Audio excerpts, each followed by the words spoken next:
Hello, welcome to Breakfast Central on a Tuesday here on New Central Television. This is the program where we bring you all you need to know to start your day right. Insightful discussions, amazing conversations and analysis. So you've joined the right station. I am Benga Aborowa. And you couldn't have said it better. You really have joined the right station. And your voice also matters. At some point during this show this morning, we opened the phone lines so you can get to be a part of our analysis. Simply log into YouTube, New Central, or streaming live. You can drop your comments in the chat box, or you wait when we're reviewing the papers. We open the phone lines and you can call to be a part of the show and share your thoughts on any or every of the segments that we've analyzed, particularly the stories on the front pages. So welcome to the show. I am Olive Emoji. You know, one thing I like about Breakfast Central on Tuesdays, I'm always very excited on Monday, Tuesday, Wednesdays. Then on Thursday and Friday, I start getting sad because we don't work on weekends. Oh, do you started it? So I begin to miss our viewers. It's not them, it's me. At this point, management should do something about this. Benga deserves more work hours. It would be great for him to do breakfast. I don't mean it that way. To do Jasiri and to do, you know. No, I'm just talking about breakfast because weekends I feel some separation anxiety from the viewers. I wish we could do this for 7 days. It's passion. Yes. Okay.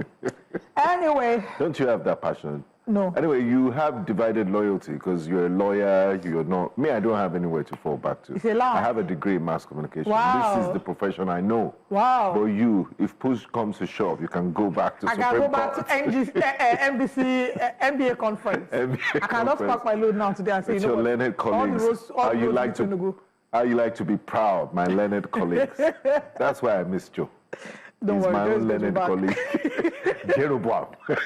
Joe will be back tomorrow. We, of course, unfortunately had to be away for some family emergencies, but we'll be back complete as a trio tomorrow.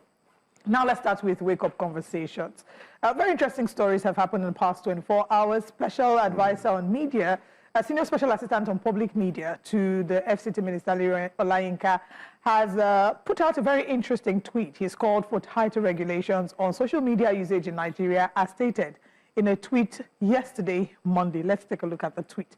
And now this tweet, of course, has garnered reactions. In the tweet, he says, NIN, validity identity card, international passport, voter's card, driver's license.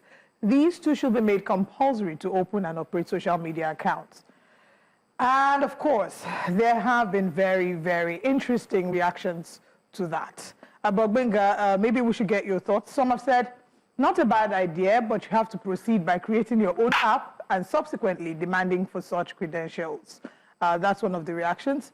And It's everything about stifling freedoms, press freedoms, and all of that. This is... Yeah, this one says, how many bandits have the securities apprehended despite them having NIN? Misplaced priorities and hypocrisy is your problem, Bison Dave says. Tech expert says, using NIN will put the data in the custody of the foreign entity. Is this good for a sovereign country, or will the verification be done locally before routing to X? That's a question, a good question that was asked. You know, and Joshua, I want to take very important question there. Is the social media platforms indigenous to Nigeria that you want to share all this very sensitive data? Joshua says they should be talking of using NIN to vote for proper registration and accountability, not nonsense social media regulation process, regulation proposal. I agree with him. And I think Mr. Olayinka's proposal, he didn't even go too far by asking for NIN driver's license. See this one now. See what this person said. He should also, exactly, may they add marriage certificate, joint Wike certificate, and birth certificate of all living parents. You know, and extended family. Extended family. I think that's not even enough. At this point, you also have to drop your height, your weight. You know, there's certain other things that you need to add. The things you ate for breakfast, lunch, and dinner. After all, US people are asking for social media accounts that you've used in the past 5 years. I think that it's important that, you know, everything. You don't... And the law, look, we're not saying people shouldn't be responsible. We're already talking about the ills of this cyber bullying law, how they've weaponized it. The Cybercrime Act, how it's now lawfare. And then you're talking of introducing the stringent measures. Look, the laws of Nigeria are enough to take care of libel and what's the other one? Libel, defamation, and slander, and that. So if you feel someone has offended you, there are ways which you could go around. So why Nigerians, in a normal sense, you would think, oh, this makes a lot of sense, because you can then tell who is behind what account, and if they put on troll, because to be honest, there's some people that you see their tweets and you think this person does not deserve to see the light of day. They deserve to be thrown into solitary confinement for the rest of their lives. But then again, the NIN that they've mandated us to do, remember the times when we would hear an announcement that says, oh, you should do your NIN registration, and everybody's running. You know, Nigerians like to do last-minute deadline registrations. We do all of that. Yet, I remember at the time, we were being told that it will help curb the kidnapping incidents, and I don't know that it has done that. Because the people who still kidnap still make use of telephones, and they still use phones to threaten and collect their ransom. The government says it's illegal to pay ransom, but people are still paying ransom, of course, because they are trying to save their loved ones. Yeah, we need to prioritize and look at strengthening our electoral system. Priorities, like one of the tweets said, that, you know, thinking of ways to advance our democracy, not to stifle freedom of speech and expression. Because the truth is, even some of the people who have called for stifling of social media to some sense are not even in the best place. Everybody that has asked for social media to be regulated, they have even misused social media. They have also acted as trolls in some measure, or used certain comments that probably shouldn't have been used. Yeah, because the same Larry Loinka that is talking, I remember him disparaging a broadcaster on social media, you know, saying, just making disparaging comments and all of that. So he hasn't been he hasn't made the best use of social media in a proper and dignifying way that he should. Yeah, he do like to fight. He likes to fight a lot on social media, but then... And mostly rougher fight. Yeah. But then I guess it's a free-for-all one. But let us know what your thoughts are. Do you think that there should be a regulation on social media, or do you think that this is something that we should move away from? Do you think that will help in curbing fake news? It will help in curbing or reducing the incidences of bullying on social media or defamation? You know, sometimes I want to just speak or address, because you watch, you go through a series of tweets and somebody asks a very genuine question and the next thing is insults. And I want to type, who raised you? That's not a gentlemanly thing to say. That's not proper. I want to get involved in the conversation, but then I see, look, I'm Googleable, I'm a public figure. Yeah, you respect yourself, because you know there are certain things. I self-regulate that. Exactly. No, so there are certain things that should not be attached to your name. So what I do in such instances, when I see people who I think that what they have tweeted does not really make sense, and I think this person is just a troll, and even if they're not following me, I block them. They're mostly faceless, yes. No, some of them have faces. So what I do is I block them ahead of future reference. Yeah, don't I do that come into my space. If somebody can be this vile tomorrow and follow me, I block you ahead. Anyway. Or maybe I should just create another account called the Black Lion. Yeah. This lion, and then I can do. You can do whatever. Yeah, well, I'm Leo. That's why I'm obsessed with lion. I am. We are the king of the jungle. You are the queen of the jungle. What is Joe answer? Joe answer is the cat of meow of the jungle. Okay, let's move away from social media regulation and the necessary requirements to talk about Phyna, Big Brother reality TV star winner, has again been the subject of conversation. She's on the news this time, not advocating for her sister, but unfortunately, she commented about something that was done to her, and the video was misinterpreted. No, not misinterpreted, that's not the word. The video was taken, and she was torn for it. But let's take a look at the video, and then we'll come back to share with you the update on that.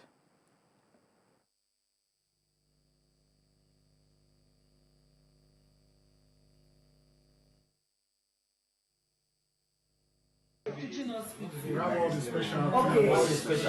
I agree. Don't need to go to the private one. Yes, sir, I agree. But in my sister's case, I am putting my sister as Dangote's child because if I Dangote pikin no carry am come here. No, not also. No, Dangote will not bring his child here. They will fly. Okay, you want to about God? Yes, they're taking that to me. Okay, that's why you're saying. Yes. Even the lagoon is just to like to them to process everything and we go. Where? India.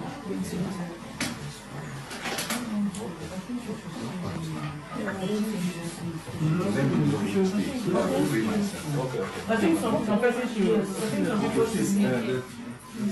States, this is getting out of hand. For real.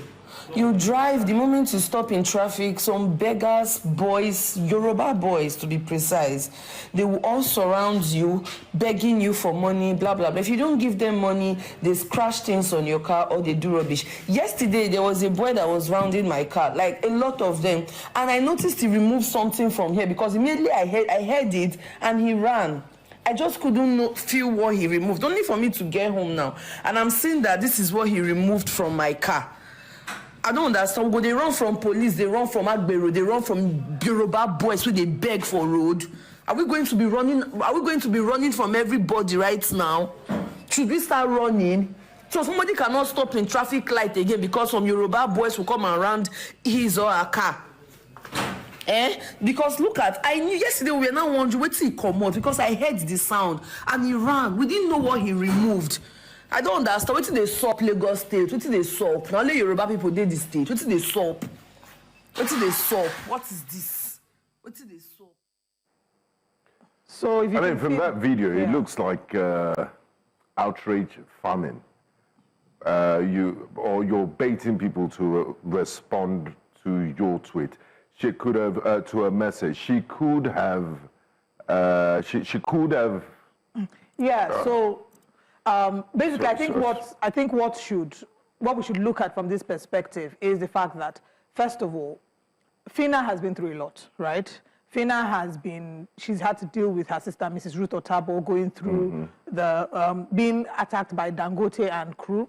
Dangote vehicles. And having a leg amputated. Then having her sister's leg amputated. Like you can see the first video where she was saying to them that if it's Dangote's child, would they bring Dangote's child here? And some had used this to make an excuse for her, even though she's taking accountability for that. But I think the second video, whilst we understand the subject of what she's trying to drive at, the fact that there are people who should not be on these roads begging and using an opportunity to rob. Yeah. She had no right and no business making reference to their tribe. And not saying, once, and generalizing multiple times. No, even if once, she had no right to say Yoruba people, and only Yoruba people, they Lagos, Yoruba boys, Yoruba beggars. She had no right to do that. It was very out of order. It was distasteful, and she was called out for that. And of course, she backtracked and she put out a tweet apologizing.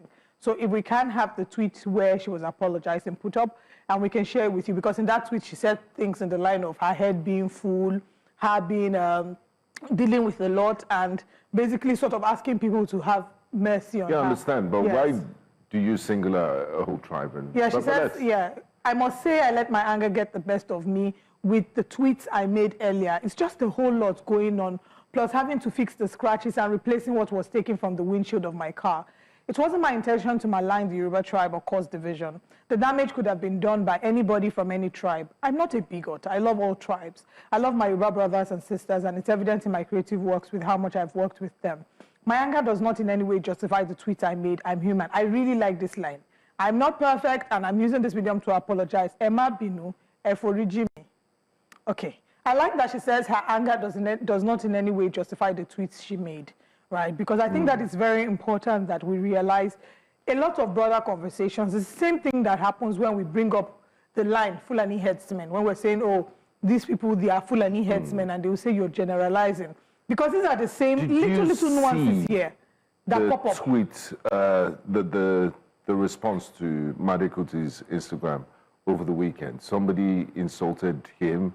That he, I saw it. I said that people that are diluting Yoruba blood with, by marrying Igbo people and, insulted him. And I think I love his response. He said, pick up a book, be educated. And that, and he went on to say his grandfather will be ashamed of it. He said, no, those 27 women that my grandfather married then, some of them were from different tribes and ethnicities. So it's so toxic, the level of tribalism and conversations you have, especially on social media. You wonder who raised these people if they don't interact or have friends from other tribes. How do you come out and say this very, very disgusting things? But I love that Made rose above the occasion and really said, you know, after reading this, I can only feel sorry for you. And I like that he did a screenshot of it and put it on his page for all to see, so that the future trolls can fall back and see that. So use it as a reference. Yeah, I think that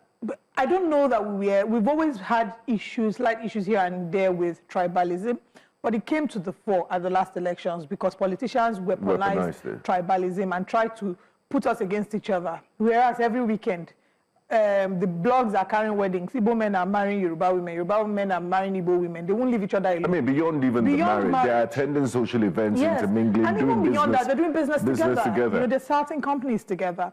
And I think that it's a shame that we as a people be gullible enough to allow things like this completely divide us, because our strength is in our diversity. Over 250, you know, indigenous tribes in Nigeria.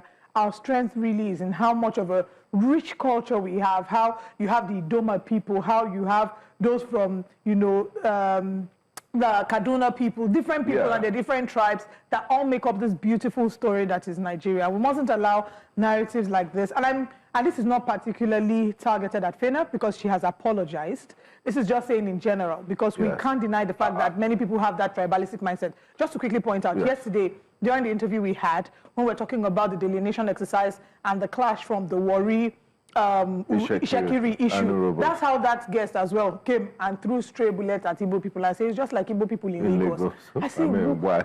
Why was it really necessary? What kind of reference? Was it really necessary? Was it necessary? Exactly. Did Igbo people in Lagos tell you that they own Lagos? Anyway, but let's take reactions. But before we take, let's take the reactions and then I'll come back and share my thoughts. Okay, great. A number of people, of course, went on X and they were angry. Dolakpo Classic says, Phyna really said the moment you stop in traffic, Yoruba boys in Lagos will surround your car. If you don't give them money, they will steal from you. Is this even the best time to post that nonsense? You that is still in grief for your sister. Your matter don't tire me, wallahi. That's a Dolakpo Classic. But there are others. Vam says, Phyna saying Yoruba boys go... To be precise. Oh, Yoruba boys to be precise in a video. It's really weird. It's a really weird call. It's really weird. Call out bad people. Why are you including their tribe? But when you need help, you cried out to Nigerians. Very, very true there. Away from Vamps, our next tweets. All right. Homo Care says, one thing for sure, Phyna loves the Yoruba tribe and has on so many occasions tried to learn the language. She has always spoken good about them. And Omolara responds saying they should forgive her big. This is a season of forgiving. Honestly. Mentioning tribe wasn't necessary. You stated facts, you tagged Nigerian police. The matter is not particular to a tribe, it's general. Sorry it happened, it's hunger, fix your car, no vex. That's Speak Wealth. And Blaze says, the rate at which Nigerian beggars be overdoing is crazy. Imagine one telling me, Shebi, I just collect 500 from bike. I should give her now. Wow. The nerve. The audacity. And the entitlement mentality. So now, moving away from the tribalism, I think this also highlights several other issues. One of the issues is the fact that we still have a problem with beggars. God bless you. We have a problem with beggars that will not, that feel entitled to your money. I mean, I think it's gone beyond beggars now. It's harassment. Hoodlums. Yeah, hoodlums, and they feel entitled, especially on that Lekki Epe stretch. I mean, they're more vicious. Those that beg on the mainland, they're still, you know, they're still gentle. But those guys, and then you have children, underage people begging. The child once was at my window trying to beg, and because I didn't give her money, she waited for the traffic light to turn green. As soon as it turned green, she poured soapy water on my window. I mean, that's really, really terrible. And you wonder if they're child services. I do understand that sometimes the state can be overwhelmed. You just need to drive around Lagos and see the truckload of people that are coming into the state every day. But it's, I mean, there's so many vagrants, so many people that are just in Lagos for, I mean, the economic opportunities it offers. But there should be measured ways of doing things. The city also needs to breathe, and sanity. How do you have school-age children at the middle of a traffic light during the day. Accidents could happen. Right. Trailers brakes could fail. Anything can happen. They should, I mean, the Child Services and Social Welfare Department should never allow children anywhere around an expressway. The It's most just terrible. traumatic drive I've had to work, one of the very early mornings, was on my way to work, seeing a child sprawled, a child's body sprawled on the road, and the child had a tray. I believe the child maybe was, I don't know what, maybe the child was one of the people who were begging, one of the beggars, and obviously it may have been a hit and run, and the child's body. I will never forget that morning. I cried till I got to the office, how I went through to show that there was a miracle, you know. So they are exposed to a lot of dangers. Dangers by hit and run people, dangers by kidnappers because we still have an insecurity problem, dangers by those who will take advantage of them. After all, we still see pregnant women, mad women getting pregnant on the road, and we wonder, how are they getting pregnant? Who is sleeping with the mad women? So they are prone to a lot of dangers, and we as a society, I think that we have failed a number of these children. There's also the challenge and the barrier of religion and culture, because I know that at the time, the conversation about the Alamajiri system came up, and there were those who would say it's our culture. You can't try to force them to, you know, go into Western education in the way that you deem fit. But how do we draw that line in a country that boasts of over 20 million out-of-school children? I mean, the government has a responsibility to keep them out of major roads and the expressway, because there's a health and safety hazard there, regardless of the cultural colorations. But the Ministry of Environment too, I mean, once in a while we see them publish videos of them going on raids, removing these people from the streets, but they always come back. And then Nigerians also, especially on Sundays, they feel, you know, if you give, especially at that Lekki roundabout, they gather, they share food to them, which is a good thing. But I think it also encourages them to, you know, they think that's a hotspot, that you might just have somebody that is feeling good, right, that would always come and share money or food. That's what encourages this them. Beggars situation then leads me to my final point, which is that we have a poverty problem that we cannot overlook, because people are trying to make ends meet. It's not an excuse for criminality, but in a situation that is in a country or a nation that is dealing with high levels of poverty, you will see high levels of crime. Right, you will see that people will try to do whatever they need to do to make ends meet. In a country that we say we have over 133 multidimensionally poor people, that is poor across different facets, education, finance, health, and the likes, these are the kind of things that you will see. So we have, it's a hydra-headed monster that we need to deal with. We need to tackle poverty. We need to ensure that systems and structures are put in place to remove these beggars from the road and integrate them into the society, because they also deserve to live like human beings, proper human beings. And the ones that will refuse, because the truth is, if you go to the streets and try to offer some of them education and a better life, they will refuse, because this is what... I mean, there are cases of people that they've tried to help and they end up... So for the ones that will refuse, Olokpa, go everybody, pack them and put them in maybe... We also need more social welfare, social safety nets. Exactly, and create structures for them.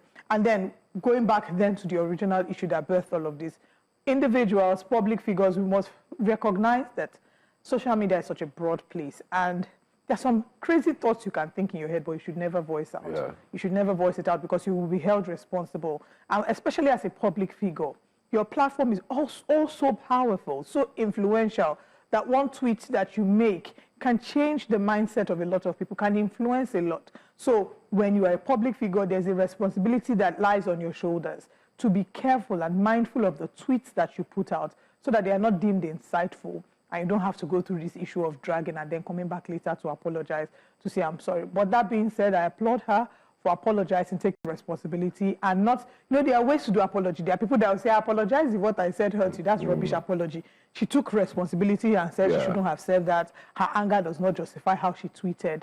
And in the season of Kwamwon and Miss Emerson Comfort, apologizing situation is all right. But after this third one, they said third time is a charm. If you do anyhow, you'll collect. There will be no forgiveness after this. So Phyna has taken the last available apology for the year. Wait till we are still in 2026. August too. We have not entered the more things will happen. Exactly. We're about to enter part 2 and part 3 of all of that.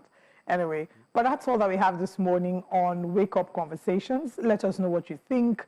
Also, if you can share suggestions on how, as a nation, we can deal with the underlying tribalism that a number of us have had to experience in subtle ways, please let us know, because I do think that maybe we need to have our confirmed needs to focus on. Yeah, even in real estate, you hear some landlords won't rent houses to certain people. Yes. That's why they will say do the know your KYC form. And then you hear agents telling you that this landlord said they don't want an Igbo person, or they don't want a Yoruba person, or this landlord says, they don't want this religion or this tribe. We're all one Nigeria. We're exactly. first And humans, the secondly irony, Nigerian before anything else. I mean, look at Delta State, for example. I mean, and then when there's no tribalism, they will say, oh, we're only employing Catholic or Protestant. It's why do we just look for something to divide us? Yeah. And the funny thing is, the people who are complaining about this thing are the perpetrators of this tribal and religious differences. Are the same ones that will travel abroad and be complaining about racism. You dare not. Shh. If you go abroad and complain about racism, and you're coming here to say I'm Igbo, they are Yoruba, therefore you're not in any way different from the racists. Anyway, that's all that we have this morning on Wake Up Conversations. Let's share what our top stories and headlines this morning are on Breakfast Central.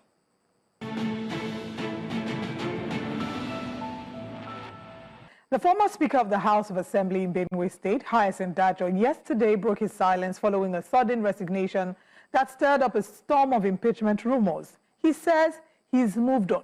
But the timing and the circumstances of his exit have raised more questions than answers. We'll be joined shortly by the spokesman of the Benue State House of Assembly to unpack maybe the real story behind the resignation. Honorable Hyacinth Dajoh served as Speaker of the 10th Benue Assembly from June 2023 and since the resignation on August 24, 2025. His departure came amid swirling allegations of an impeachment plot, though no formal charges were made public. In a statement posted on Facebook, Dajoh thanked Governor Hyacinth earlier, his colleagues and his constituents. He emphasized peace and reconciliation, saying, let there be peace and let's move on. The journey is still ahead.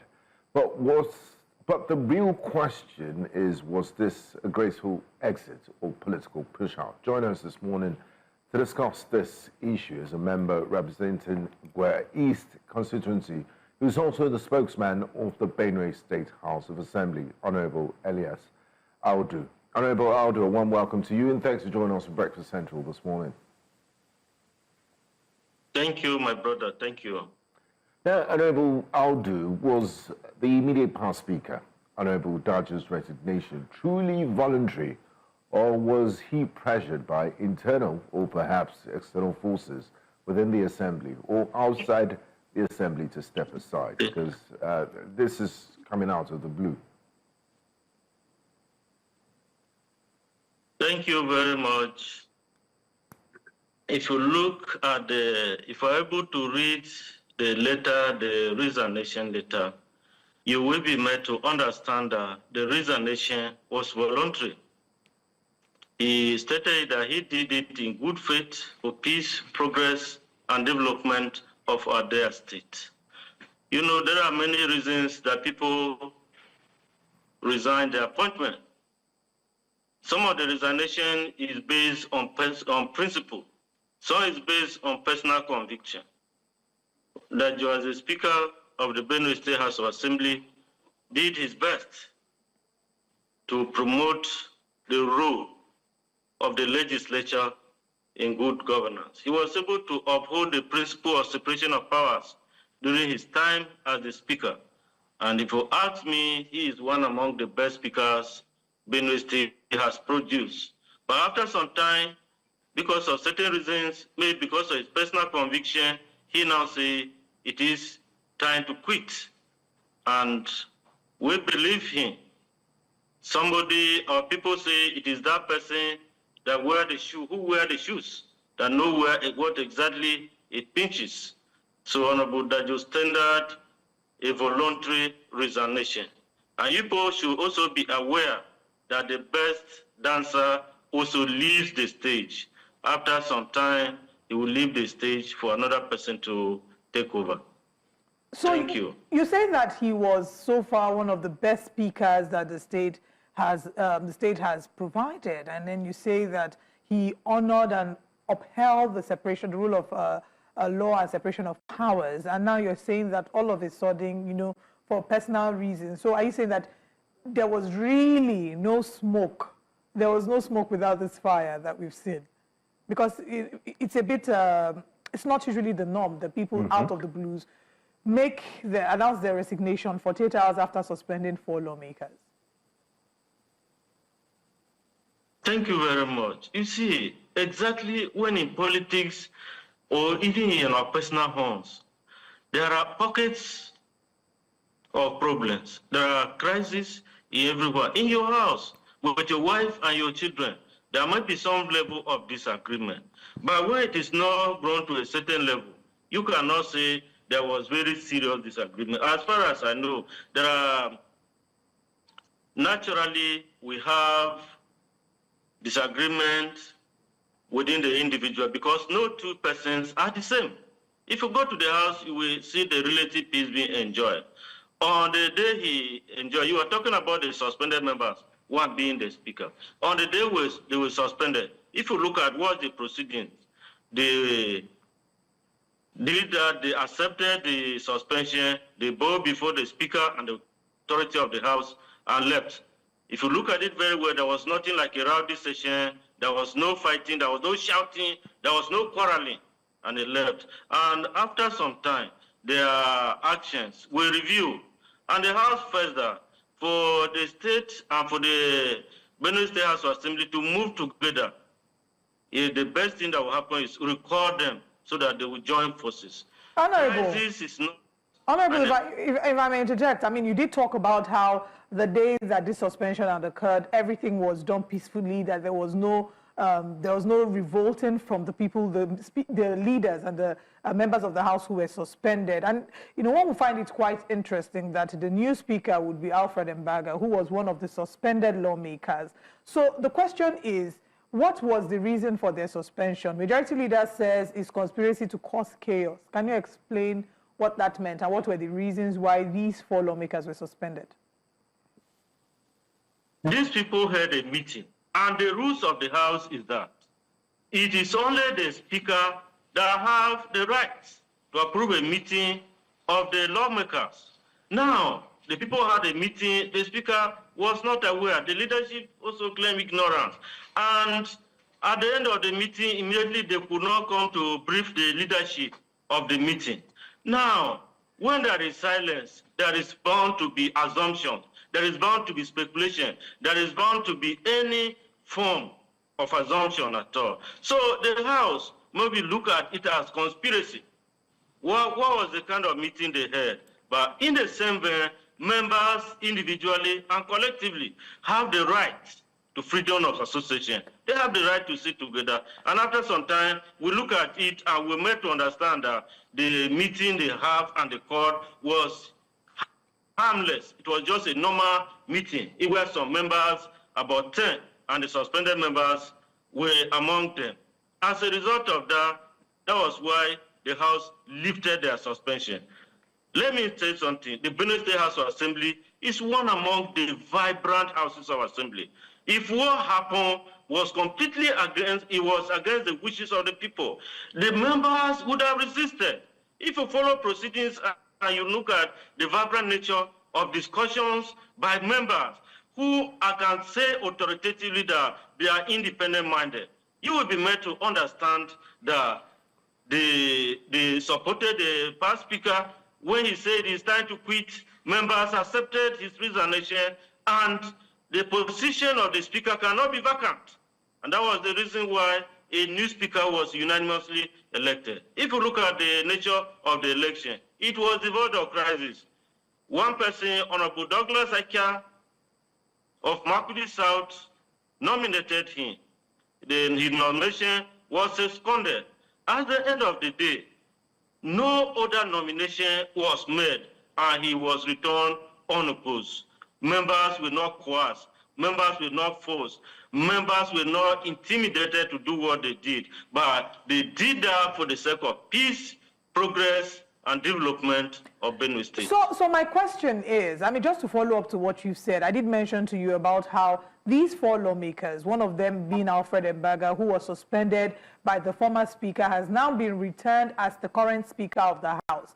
Is it that the House did not, there was nobody else that could have been appointed speaker, and, you know, he was the best person? If he's such a person of impeccable character.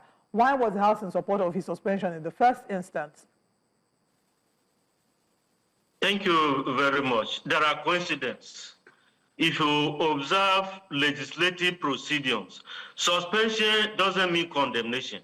At a certain point, myself was suspended from the House. I hope you remember that incident. That does not mean I am a condemned person.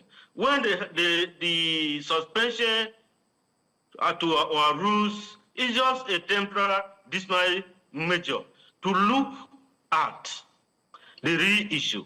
And at the end of the day, if the House deemed it fit that there was nothing, you are called back. So to the legislature, another word for suspension is that they are saying step aside, stay away from the legislative proceeding so that we look at what is happening.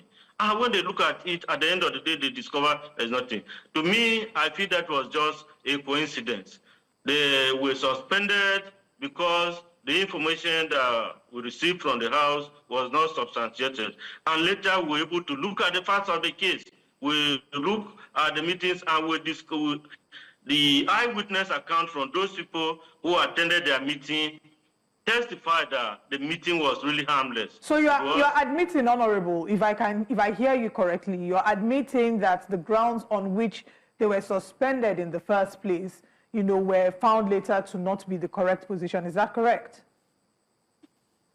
They were found, yes. So that means that you're also admitting that the House did not do its due diligence before throwing 4 lawmakers under the bus. No, let me tell you.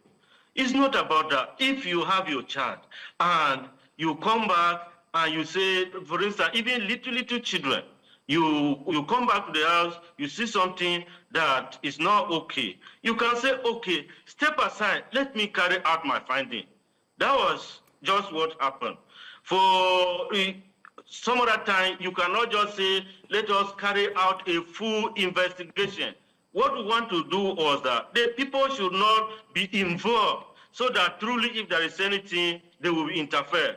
So their suspension was not because they were horribly condemned, but the House just asked them to step aside and they were able to deal. We called the members behind the scene and we were able to question them. What was the content of the meeting? And they told us the meeting. And in the houses, there are legitimate groups. We have the leadership, they have their meeting. There is a meeting of what we call G18, people who are not in leadership. There is APC caucus, there is PDP caucus, and we have a member of another political party too. Now, when people have a meeting in politics, you don't underrate anything. So when people have a meeting without telling the leadership have the right to question.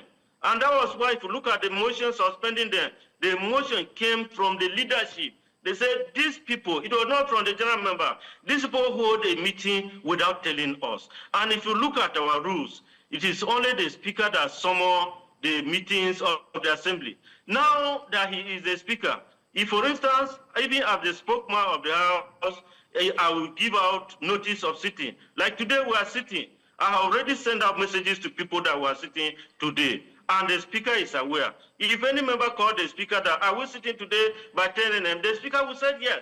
But if I just send a message that we are meeting in my house by 10 a.m., the speaker is not around. And at the end of the day, the speaker discovered that I conveyed the meeting. He will have every right to be worried.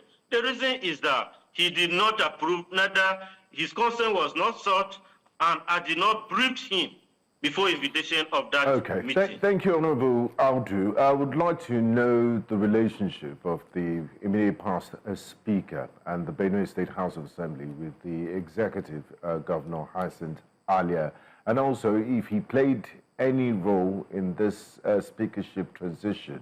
Was there any executive influence, perhaps, in the legislative process that led to the resignation and the election of a new speaker in the Benue State House of Assembly? No. I don't see any executive influence on this issue. When I was speaking before, I told you that Benue State House of Assembly is made up of independent-minded people. The the immediate past speaker had worked closely with the governor. In all the sense, some of that time people even say that he is doing executive function because even things that he engaged in other things, when there are conflict between communities, he intervened and things like that. So the relationship between the two of them was cordial. And that was why from the one I told you that we suspected that the resignation might have been based on principle. The resignation must have been on personal conviction that even though he did well as the Speaker of the House of Assembly, it is time to quit. It is time to leave the stage to allow another person to come in. I didn't perceive any executive influence. I was called there without being pressured to call. When we received the resignation letter, we said, let us quickly go and fill the vacancy of the Speaker because there is no need for vacuum in leadership in a very sensitive office like the office of the Speaker of the Benue State House of Assembly. Okay, so just to clarify, are you saying that there was no issue whatsoever between the former Speaker and the Executive Governor of Benue State, Reverend Father Hyacinth Dajoh? If there was any issue at all between the Speaker and the Executive Governor of Benue State, that crisis existed behind the scene. It was not full-blown. It was not in the knowledge of the House. The Speaker have not come to us to complain to us that this is what the governor has done. This is what the governor has insisted. Neither did the governor call us to tell us the sins of the Speaker. But all of a sudden, the Speaker resigned. And that is why I am emphasizing that maybe it might be based on his personal principle. Also, if there were certain crises... Right. All right. Sorry to interrupt there. I just also wanted to ask if you can speak to the allegations of impeachment plot in the House for the former Speaker. Thank you very much. I think we have addressed that. When you are talking, what was looked upon as an impeachment plot was that meeting they held without the knowledge of the Speaker.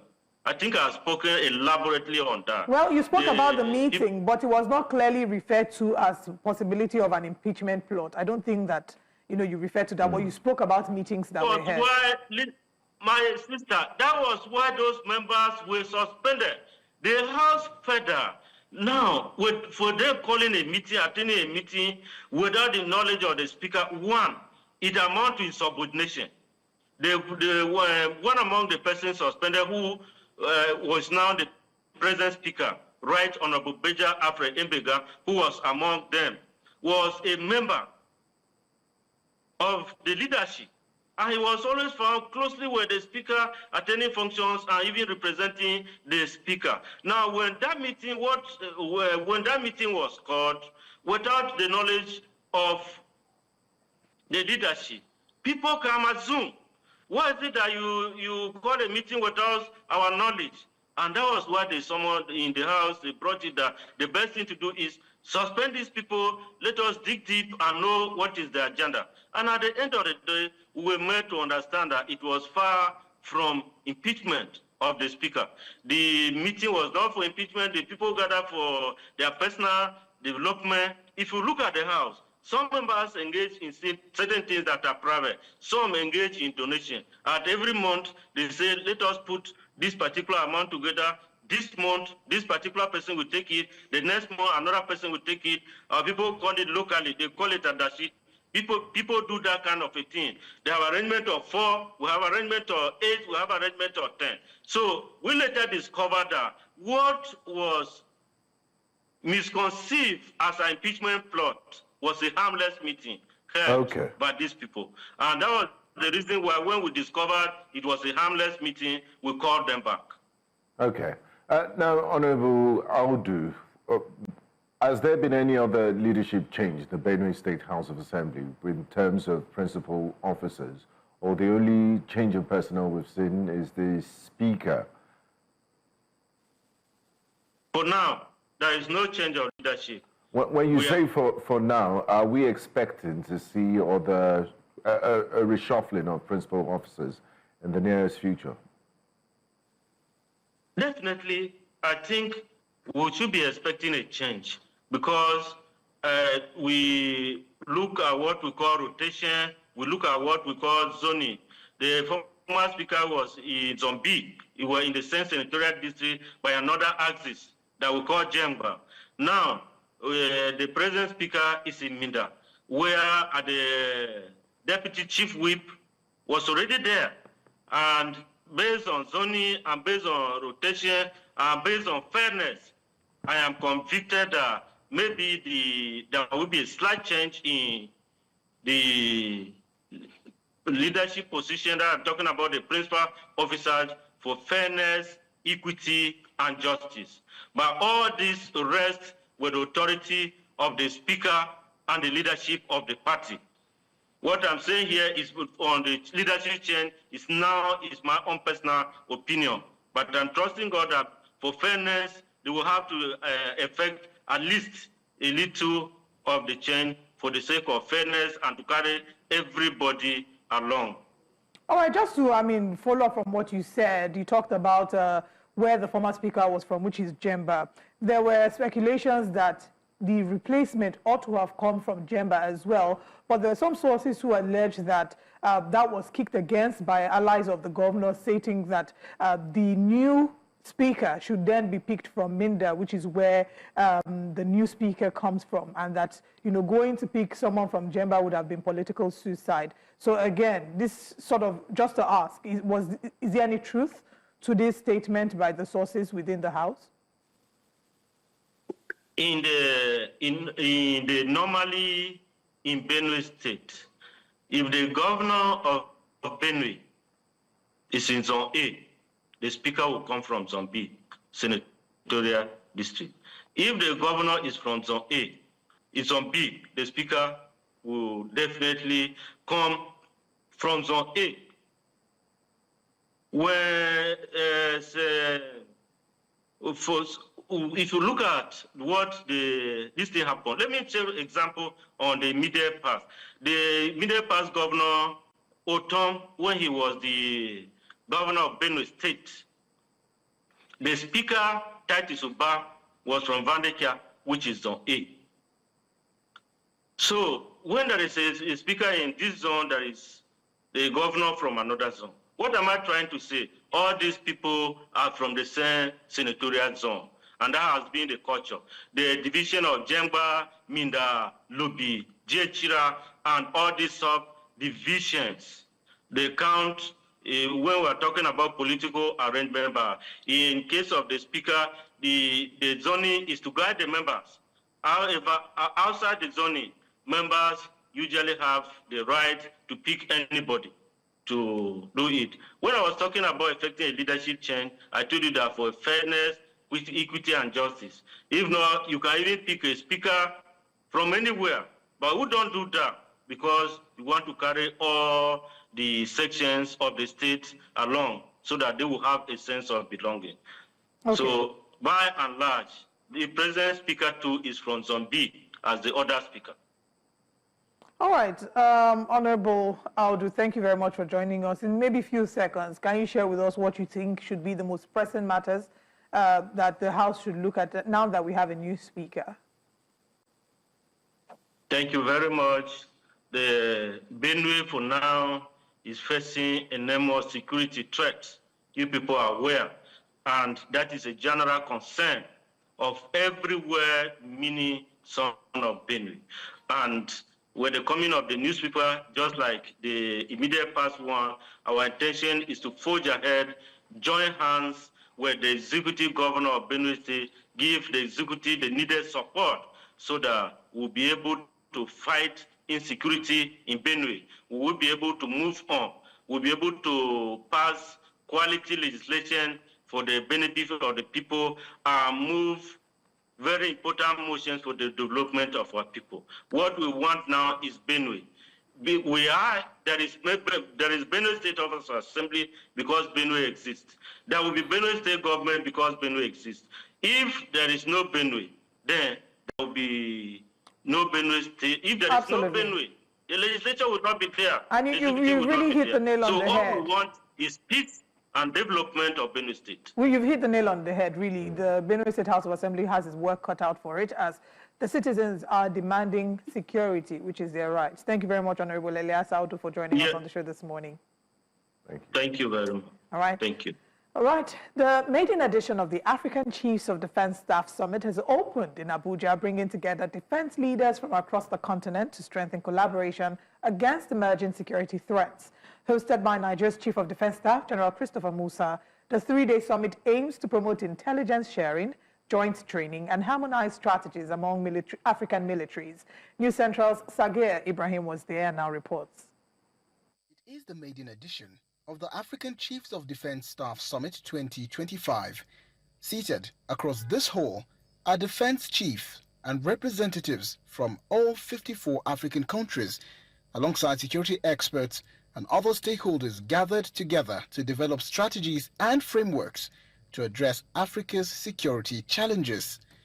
Chief host of the event and Nigeria's Chief of Defense Staff, General Christopher Musa, says that a key focus of the summit agenda is improving collaboration and intelligence sharing among African militaries to tackle long-standing security threats confronting the continent. Distinguished colleagues, the battlefield is evolving. The threats of today are no longer confined to conventional warfare. They are digital, asymmetric, and often invisible. The enemy is within. Centered on the theme, combating contemporary threats to regional peace and security in Africa, the role of strategic defense collaboration, Nigeria's president, represented by Vice President Kashim Shettima, while declaring the event open, called for Africa's defense apparatus to speak with one voice in addressing the continent's unique security challenges. Security is the foundation upon which the edifice of progress must stand. That is why we must use this summit not merely as a meeting, but as a covenant to deepen cooperation through joint training, harmonized doctrines, and interoperable systems. For this to endure, we must build a framework where our defense institutions speak with one voice and act with one purpose. Others re-echoed the call for collaboration, investment, and knowledge sharing, especially in tackling cross-border crimes. African crises demand African leadership backed by global financial support for African solutions to succeed. Terrorists are not born. They are our children.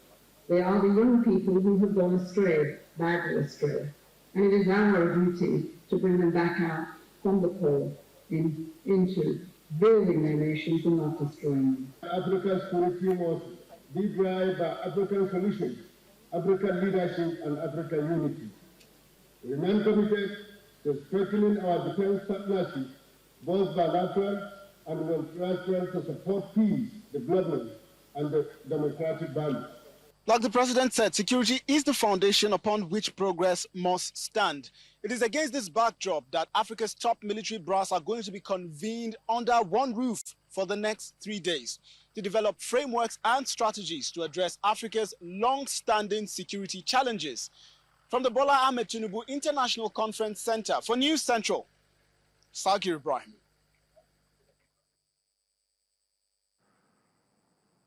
The People's Democratic Party has tasked party faithful to embrace reconciliation and put the challenges of the past behind and promote unity among members. This was as the National Executive Committee of the party met in the nation's capital, Abuja, to deliberate on ways aimed at resolving the party's and ending conflicts and chart a way forward for the party. Earlier, the PDP's National Working Committee had met, and the committee responsible for zoning of the party's candidates ahead of the 2027 general elections.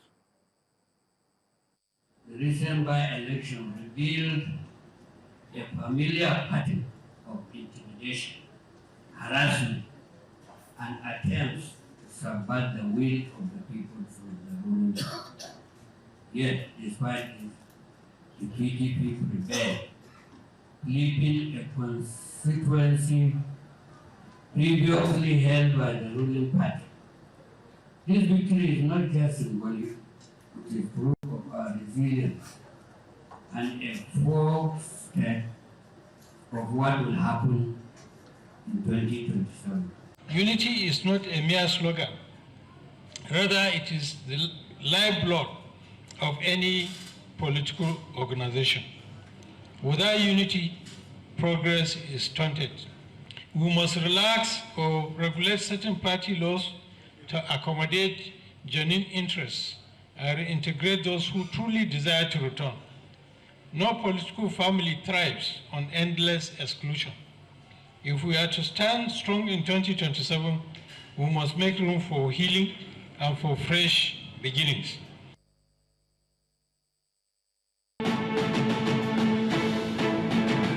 Welcome back to Breakfast Central. Now, there appears to be a shift in Nigeria's political landscape as the People's Democratic Party zones its 2027 presidential ticket to the south, while retaining the party chairmanship in the north. Let's rewind. In 2023, the PDP faced internal backlash for fielding a northern presidential candidate, Alhaji Atiku Abubakar, while retaining Senator Yocha Ayu, also from the north, as party chairman. Wike and the G5 governors opposed this, warning of electoral consequences. Now, fast forward to 2025, the PDP's National Executive Committee has now zoned the 2027 presidential ticket to the south, while confirming Umar Damagum from the north as substantive chairman. Wike's aide, Larry Olayinka, says the party has eaten its own vomit and finally accepted what Wike warned about 3 years ago. It's a move that's reignited old debates and, according to aides of FCT Minister Nyesom Wike, vindicated his long-standing position on zoning. But is this a strategic reset or a belated admission of past mistakes? Joining us for today's discussion is a chieftain of the People's Democratic Party, Mr. Adetokunbo Pierce. Good morning, sir. Dr. Adetokunbo Pierce, PhD. Yes, very important Yes, to insert that. Not honoris causa. It's not honoris causa, From Cotonou, exactly. yeah, or other places to get them from. Thank you very much for joining us, sir. Glad to be here. So I think, first of all, start by saying congratulations to the People's Democratic Party, because it would seem that things are starting to align and we're moving a step in the right direction. Congratulations to the people of Nigeria, too, because PDP is set to reset Nigeria, improve the conditions that we live in for all of us. So we thank God for that. All right. The NEC meeting happened yesterday. Before we Yes. get into the key details, how did the NEC meeting go? Well, perfectly well. We've had a very successful meeting since May 27. We were supposed to have the NEC meeting May 27 when Wike tried to shut the NEC out of the building. It was a successful one. I think it was July 23rd. They had another one. So that's the 100, the 101st, and the 102nd. All of them have been very productive, very instructive, and successful. We thank God for that. Okay, so now into the meat of part of the deliberations from yesterday.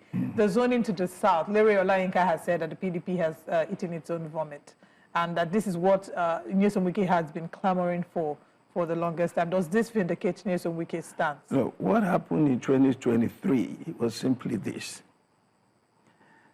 The party has never had any confusion about how to zone. We do this every 4 years. What happened in 2023 was that, according to the Constitution, if the national chairman will come from the north, and you know we have the elective national chairmanship election before the presidential, as we are going to have now in November, convention. And then later on the presidential will come.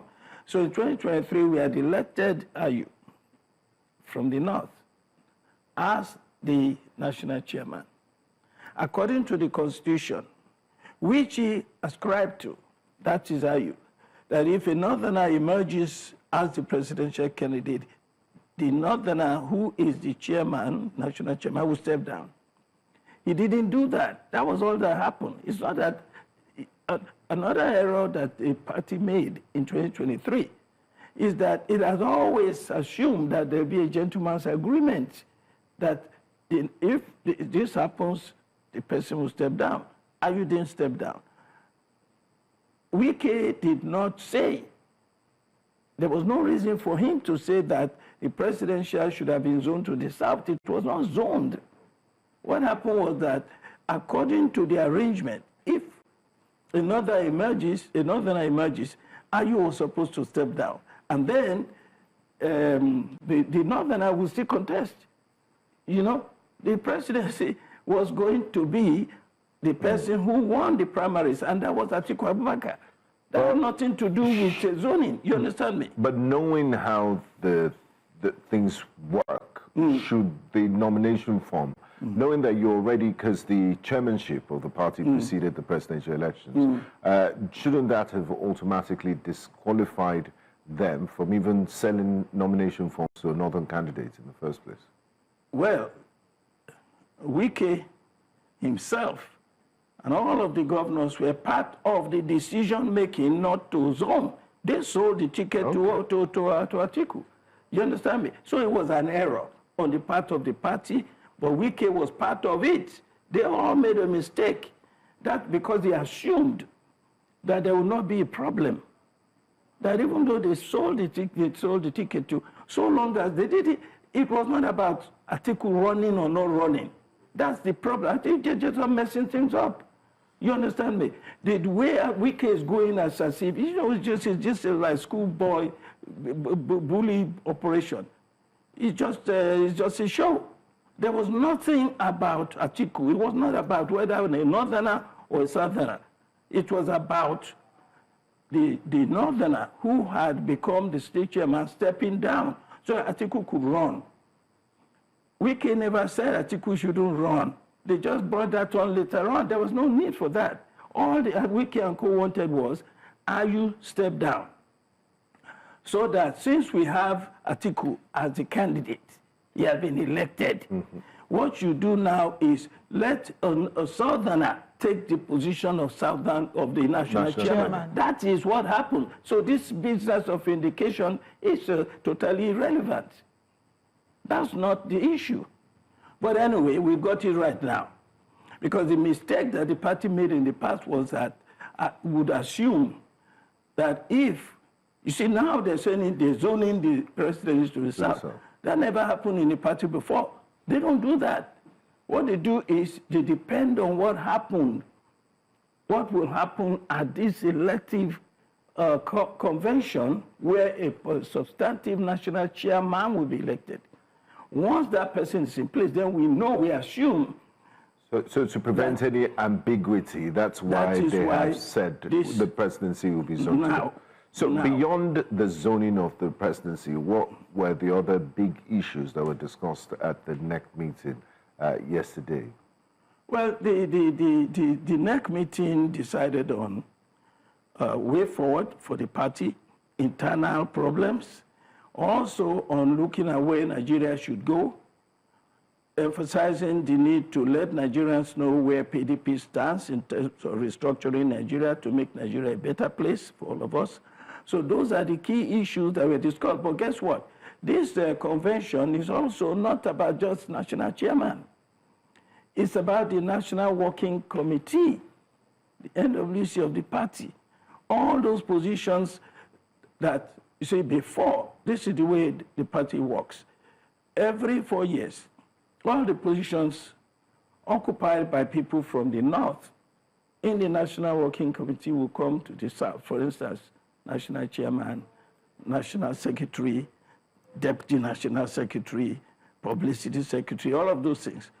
If it is a southerner, for instance, take the case of now, the National Public Secretary is from Southwest, it's from the south.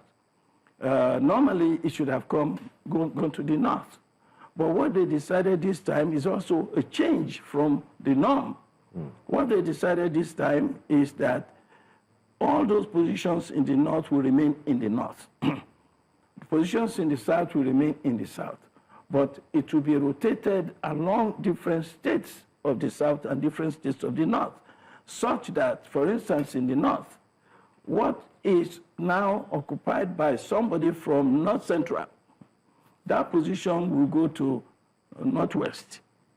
And then the Northwest will decide who exactly will get it from the Northwest states, you see? So that's the way it works now. So then what happens in November, since at the convention. That is where the you seem to have filled out. The election of all of these people will take place, including the national chairman. I understand. I think that there's been some misunderstanding also about the national chairman. Damagum has been confirmed as the substantive national chairman up till the date of the election in November. Okay, so during the election, are there going to be fresh candidates? Or Definitely. Okay. Everybody now in the National Working Committee, including Damagum, will not retain their... Yes, they should stand for election. But they're not standing for election, actually. They're not going to be standing for election because their positions have already been rotated. They're not going to be the ones that are going to stand for election. You understand me? Because the position that he holds now was held by Ayu, and it's not, but it's the North. Because it's in the North, it will remain in the North. You understand me? It doesn't have to be Northeast where Damagum comes from. Okay. Now that we're seeing that the 102nd NEC meeting was a success, so the next step will be counting down to the National Convention. The Minister of the FCT did not seem quite pleased with the National Convention holding in Ibadan for several reasons. So with this new arrangement in the party, would you say that he will probably be impressed and that there'd be a consensus between all the seemingly warring factions within the PDP? And what will he now be in support of the National Convention? The Wike would not. I don't expect so, because the press release that came out when the zoning committee met in Lagos from the Wike group was that they rejected it, that it was illegal, it was not right. And the reason being that Wike is complaining that people, elected officers from the South-South and the Southeast were not included in the meeting. And that is totally an error. It's false, very false. What happened is that we should understand the way this is going on with Wike and co. What happened is that he had conducted an election in the South-South and Southeast by himself, not authorized by the National Working Committee. So the people that he claims are elected officers of the party are not actually elected officers of the party, they were elected by him. And he's complaining that those people elected by him should be part of the meetings of the party. And the party said no. That is what is going on.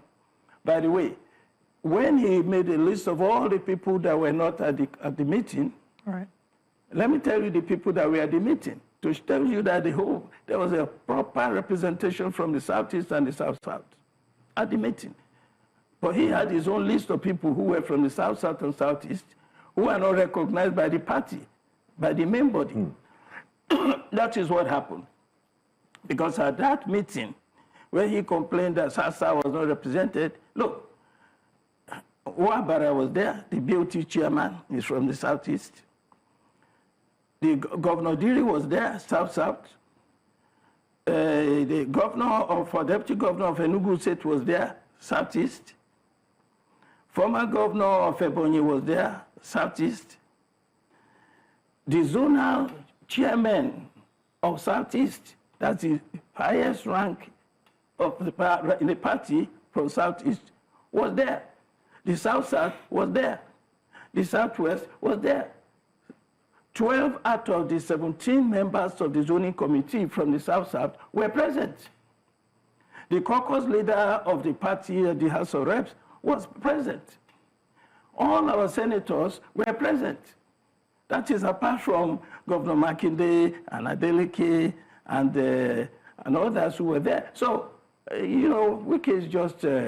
Are you talking about the NEC meeting now? Who was present for the NEC meeting? Just to clarify. The meeting that was held in Lagos? In Lagos, which he objected to. Yes. I'm only telling you that his objection is totally null and void, totally irresponsible, because the representation was solid on the part of the party. Now, talking about, I mean, there's another big elephant in the room that we've not addressed, talking about party discipline within the People's Democratic Party, because you have elected members and senior members of your party that have openly come out they haven't even waited to for the convention to see who emerges as presidential candidate, but in the best of their knowledge, they have endorsed President Bola Ahmed Tinubu ahead of 2027, and that's blatant anti-party activity. I mean, it's obvious. We have Governor Adeleke of Osun State and the current FCT Minister, Nyesom Wike. What is the party and it's doing about this breach of discipline within its ranks? I saw this social media announcement that the whole of Southwest has endorsed Tinubu for president. That is just simplistic propaganda. It makes no sense. There's nothing such as Southwest PDP or Southern. There's nothing as such. You talk about Governor Adeleke and Wike. Wike, first and foremost, I said it long time ago that he's supporting President Tinubu for president because he wants to keep his job as FCT minister. We understand it is very personal to him, very short-sighted and very selfish, but that's okay. That is his choice. That has nothing to do with the party. The party is moving on. Members of the party are going to vote for the party. If we elect a candidate, anybody that emerges as a presidential candidate, when we have a convention, is going to be supported by everybody in the party. But this is sort of differs from a position that you've taken before. If I recall correctly on this show, we've asked you about your position regarding Nyesom Wike, and you've admitted to the fact that you believe he should be disciplined by the party. Oh, yeah, definitely. But you see, the way the party is approaching it is giving him a long rope, enough rope to hang himself.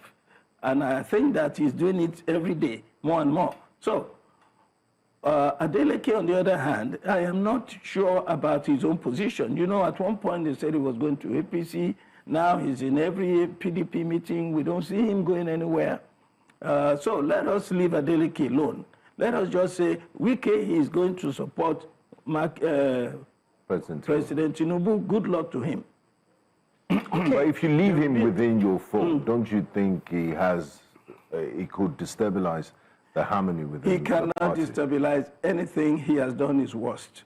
Beyond he has taken all his punches and we're still going strong. May 27, he tried to stop us from having our next meeting, we had it. July 23rd, he tried to stop it, we had it. This last one, I've just told you, everything is in place in spite of him. He says he's going to have a parallel convention. Now, how is that possible? How do you have a convention when you don't have a political party? When you are not registered with INEC? Will INEC come and, what will he say his convention is about? Who will be there? I mean, so he will try to cause confusion as he has tried, and he will fail. Well, I think before now, I don't think that people knew that it was very possible for you to be a strong member of one party and be actively campaigning for another party, And supporting unexpellable. another party. Yes, so beyond even him influencing other people, aren't there concerns that this sets a precedent for what should be expected? Because there are people who will say, if you didn't discipline Wike, of course you shouldn't be able to do that to me. Well, you see, I think that I agree. I've said it before that I think he should be expelled from the party. Minimum, he should be suspended indefinitely. But given that he has not been suspended, I think that there will be a time now before the convention or shortly after this November convention that the party will have to take a decision on people like him. I agree with you, it's affecting people negatively because a lot of people call me and they said they are not even sure that they can stay in the party if we have a situation where people are just doing whatever they want. So I agree. But he is not enough to derail anything we are doing All right, so I think there are two other people I want to bring to the conversation. One will be Governor Seyi Makinde, and I know that in the previous interview with you, you threw the weight of your support behind him as a possible candidate for the next elections. You still hold that position? Well, yes, certainly, because he has been upfront months ago that he's interested in running. And I think that if he runs, very likely he will win. And if a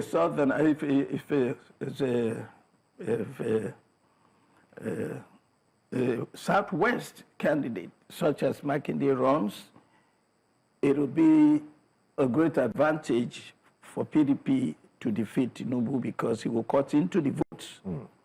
2.5 million votes that Tinubu had in the Southwest will be reduced at least by half. Makinde is even likely to defeat him in the Southwest. But whatever happens, he will get a chunk of the Southwest votes, which made Tinubu what he is. What is left for Tinubu now is the North. Northwest, he got 2.6 million votes. Now, as everybody knows, he knows himself that he's having serious problems in the North. A lot of people leaving APC, they're leaving APC, big wigs in APC are leaving and going to ADC. So all of that is working in favor of a Southwest presidential candidate in the PDP. And I think that if Makinde runs, he certainly, as we stand now, as things stand, he is certainly the favorite to win the ticket. When you say that he's the favorite, that is primarily your position. Sure. But do the key figures within the People's Democratic Party also hold this perspective? Does he wield that level of influence within the party? For the last 2 years, I would say, he has been the most prominent figure in PDP nationally, not only because of his performance in Oyo State, but because of the way he has funded and encouraged and helped to develop systems in PDP. The People's Democratic Institute, that was really moribund at one point, wasn't really active, he brought it back to life. He has given the party secretariat, big secretariat in the Southwest. He has been everywhere, every governor's forum, everything that the party is doing, he's been very active. So he's very popular in the party, very influential in the party. So I see him winning. And you know something about politics is when you are running, it's just like in sports. It is who you are running against. No matter how weak you appear to be, who are you running against? If they're weaker than you, you win. Right. I don't see anybody running against Makinde now that is prominent close to him, so he's likely to get the ticket. Now, I'm glad you mentioned ADC in your previous submission. The PDP, your party, held sway for 16 years, uninterrupted, and it had to take an alliance to break that, to remove the PDP from power.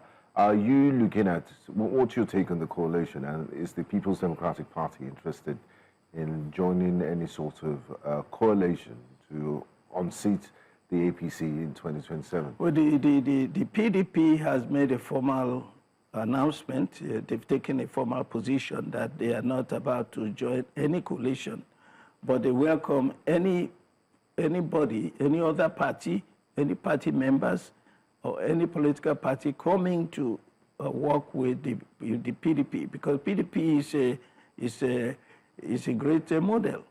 It's a great brand. And we are in every local government, every ward of the Federation. So therefore, we don't need the kind of coalition that happened in 2015. What happened was Buhari had 12 million votes or so for many years, and he couldn't win the national election because he couldn't cross the line. His votes were 99% in the north. The same thing with ACN. Tinubu had about 3 million votes only in the southwest, so he couldn't win a national election. So they had to come together to have a national spread. PDP already has a national spread. Therefore, all we need, I mean, look at all the former governors, all the former ambassadors, all the this and that, all of them are in PDP. Even the ones that are causing trouble in APC now are people that ran away from PDP. Okay. Because they couldn't get protection from Jonathan. All right. They have EFCC problem, they ran to APC. APC is protecting them. Those are the ones in APC now. So the way we are, the PDP is waxing strong. All right, we'll come back every to meeting. Probe a little further into that when we come back from this break. We're going on a very quick break, and when we come back, we'll still be looking at the PDP and some of the issues that it's dealt with, as well as the way forward. Stay with us. Welcome back to Breakfast Central. Before we went on the break, we're looking at the People's Democratic Party, their successful conducting of their 102nd NEC meeting, the plans for the convention, where the party is, and what the party aspires to be. And we're joined by Dr. Adetokunbo Pierce. Thank you very much for being with us today. Before we went on that break, my colleague had asked you about the ADC, and I want to probe a little further. Alhaji Atiku Abubakar was once a member of the People's Democratic Party. He's now moved on to the ADC and has now declared interest. He's declared his intention to run for office. You are going to be throwing your support behind Seyi Makinde, who is not yet officially the flag bearer of the party. I guess in the next few months we'll find out who the official flag bearer of the party will be. But would you say, you said that you believe that Governor Seyi Makinde would be able to hold his fort against President Bola Ahmed Tinubu at the 2027 elections? What if Governor His Excellency Alhaji Atiku Abubakar becomes the flag bearer for the ADC? Do you think that that will pose a challenge? The ADC, as of now, is not even a properly formed structure. Atiku is still talking about not having party card. Anyway, let us assume the party becomes properly organized by the time we go for election. I don't see how the ADC, a new political party, with all these heavyweights that are already clashing, by the way, we don't know, Obi there's also the Peter Obi factor. Yes. Obi wants to be, he wants the ticket, he doesn't want to run primaries. Atiku is ready to run primaries. The way things are going now, Atiku's people are coming in from the north every day, so many of them joining ADC, preparing to run for election and win. They're going to be delegates, so that he'll have the delegates, is likely to get elected, but the party will be weakened no matter what happens. There's no unity in this party. By the way, something that I just found out on my way here, our members that are leaving the PDP and going to ADC are already clashing. They're fighting over leadership there. Dr. Gunkeru led one group. After Rahman Okoronwo led one group before him. So Okoronwo is now claiming that he should be the leader because he went in first. And Dr. Gunkeru has already gone to meet Aregbesola. And I tell you something, they are all making a big mistake. Aregbesola does not do politics for money. Many of our people going there from PDP are people who are disgruntled because they are not making money in PDP. They think they're going to make money from Atiku because they are going to ADC, they are going to meet Aregbesola there, they have a problem. So that party is going to have serious problems surviving. I mean, you could argue that they're also in their teething stage, and 2027 is still 2 years away, politics, so they could fix things before. It is difficult. It is very, very difficult. I've been through this before. When I went to SDP, eventually I became the governorship candidate for SDP Lagos State in 2019. I am telling you to set up this structure nationwide. I don't care how much money you have. You need about 10 years to do it. You see how long it took Tinubu to get to where he is? That is how long it takes. Consistency. Atiku has not been consistent enough. There's not enough time. There's not enough planning. You know, look at what happened in this by-election. You didn't see ADC anywhere because the structure is not there. Look at what happened to Obi. Everybody was shouting during that period. People like me who have been in this game, in this contest for a long time, kept saying Obi will just disappear. He will fade away in no time because there is no foundation. The roots are not deep enough. It's not going to go too far. But critics... And this is the same thing that is happening to ADC now. Critics of your party would say it's almost like the PDP exists for as a tool to seek power, that you're not playing the role of opposition properly, We don't see position papers on certain national issues, and all what you're interested in is, you know, taking power from the ruling APC. How do you respond to that? Well, you know, the role of opposition has been played throughout this period by several people in the party. Atiku himself, when he was in PDP, was very vocal. Every week, every time he responds.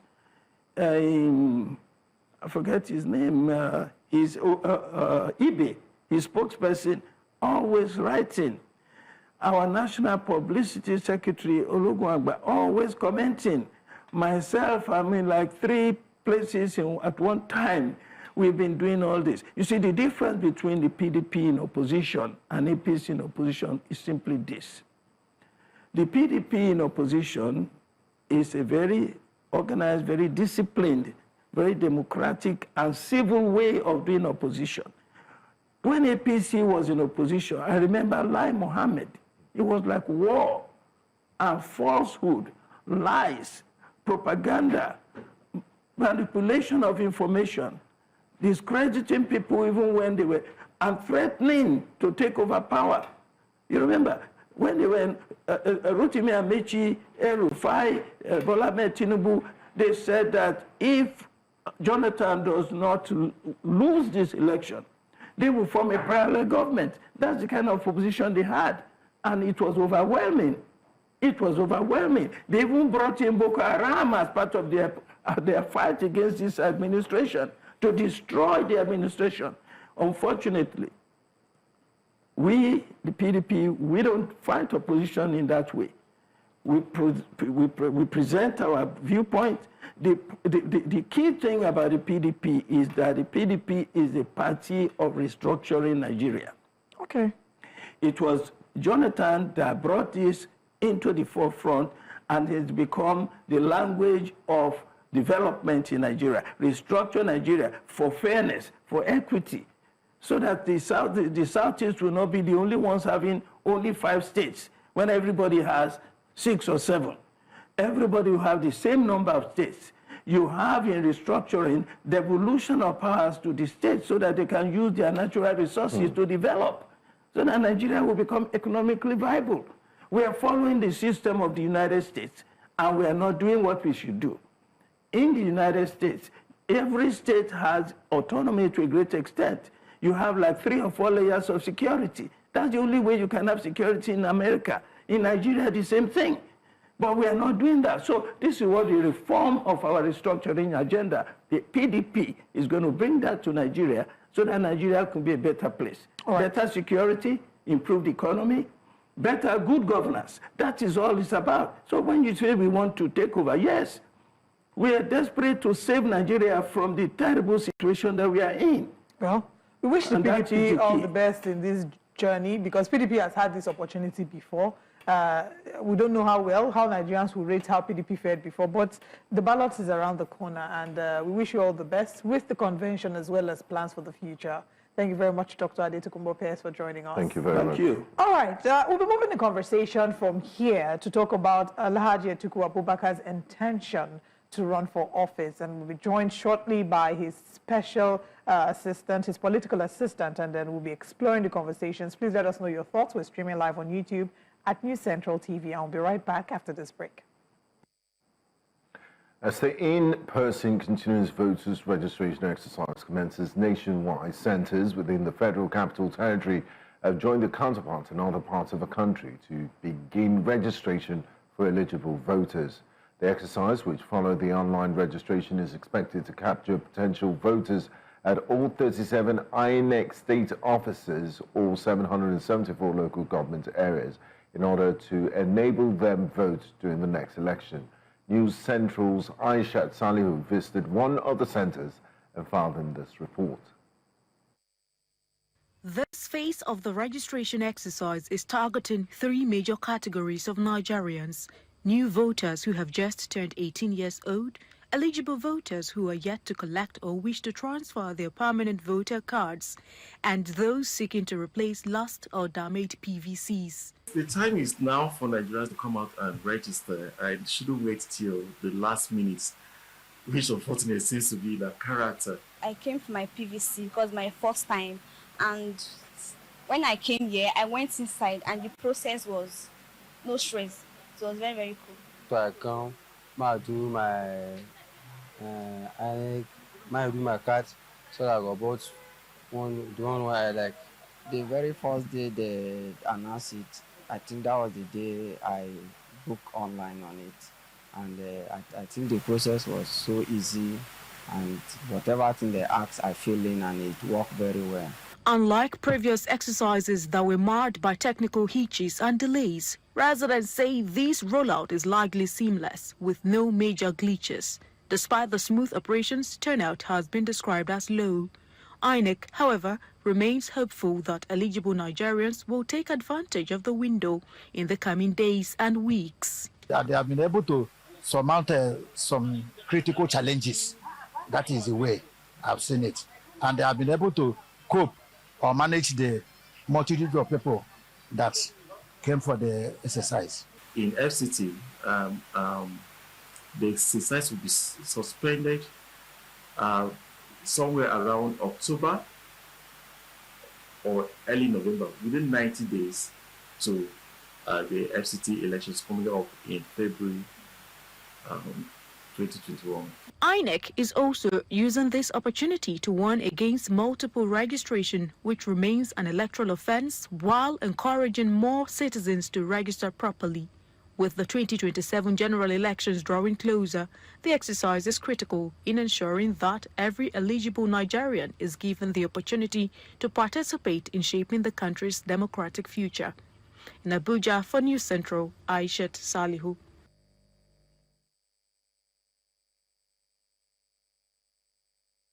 Nigeria's former Vice President Atiku Abubakar on Sunday laid to rest insinuation that he might not contest the presidential post 2 years from now, stressing that he will run for the nation's next top job in the next election cycle. Atiku Abubakar's position was made public through his longtime associate and spokesperson during the 2023 elections, Tunde Olusunle. Atiku's recent declaration follows reports that he may consider his presidential bid after Professor Ola Olateju from Achievers University suggested that Atiku is more focused on improving Nigeria than on the presidency itself. In response, Atiku distanced himself from Olateju's comments, stating from his holiday home in the UAE that remarks were unauthorized. When people stand in for me at events, we preview my thoughts on the instant subject.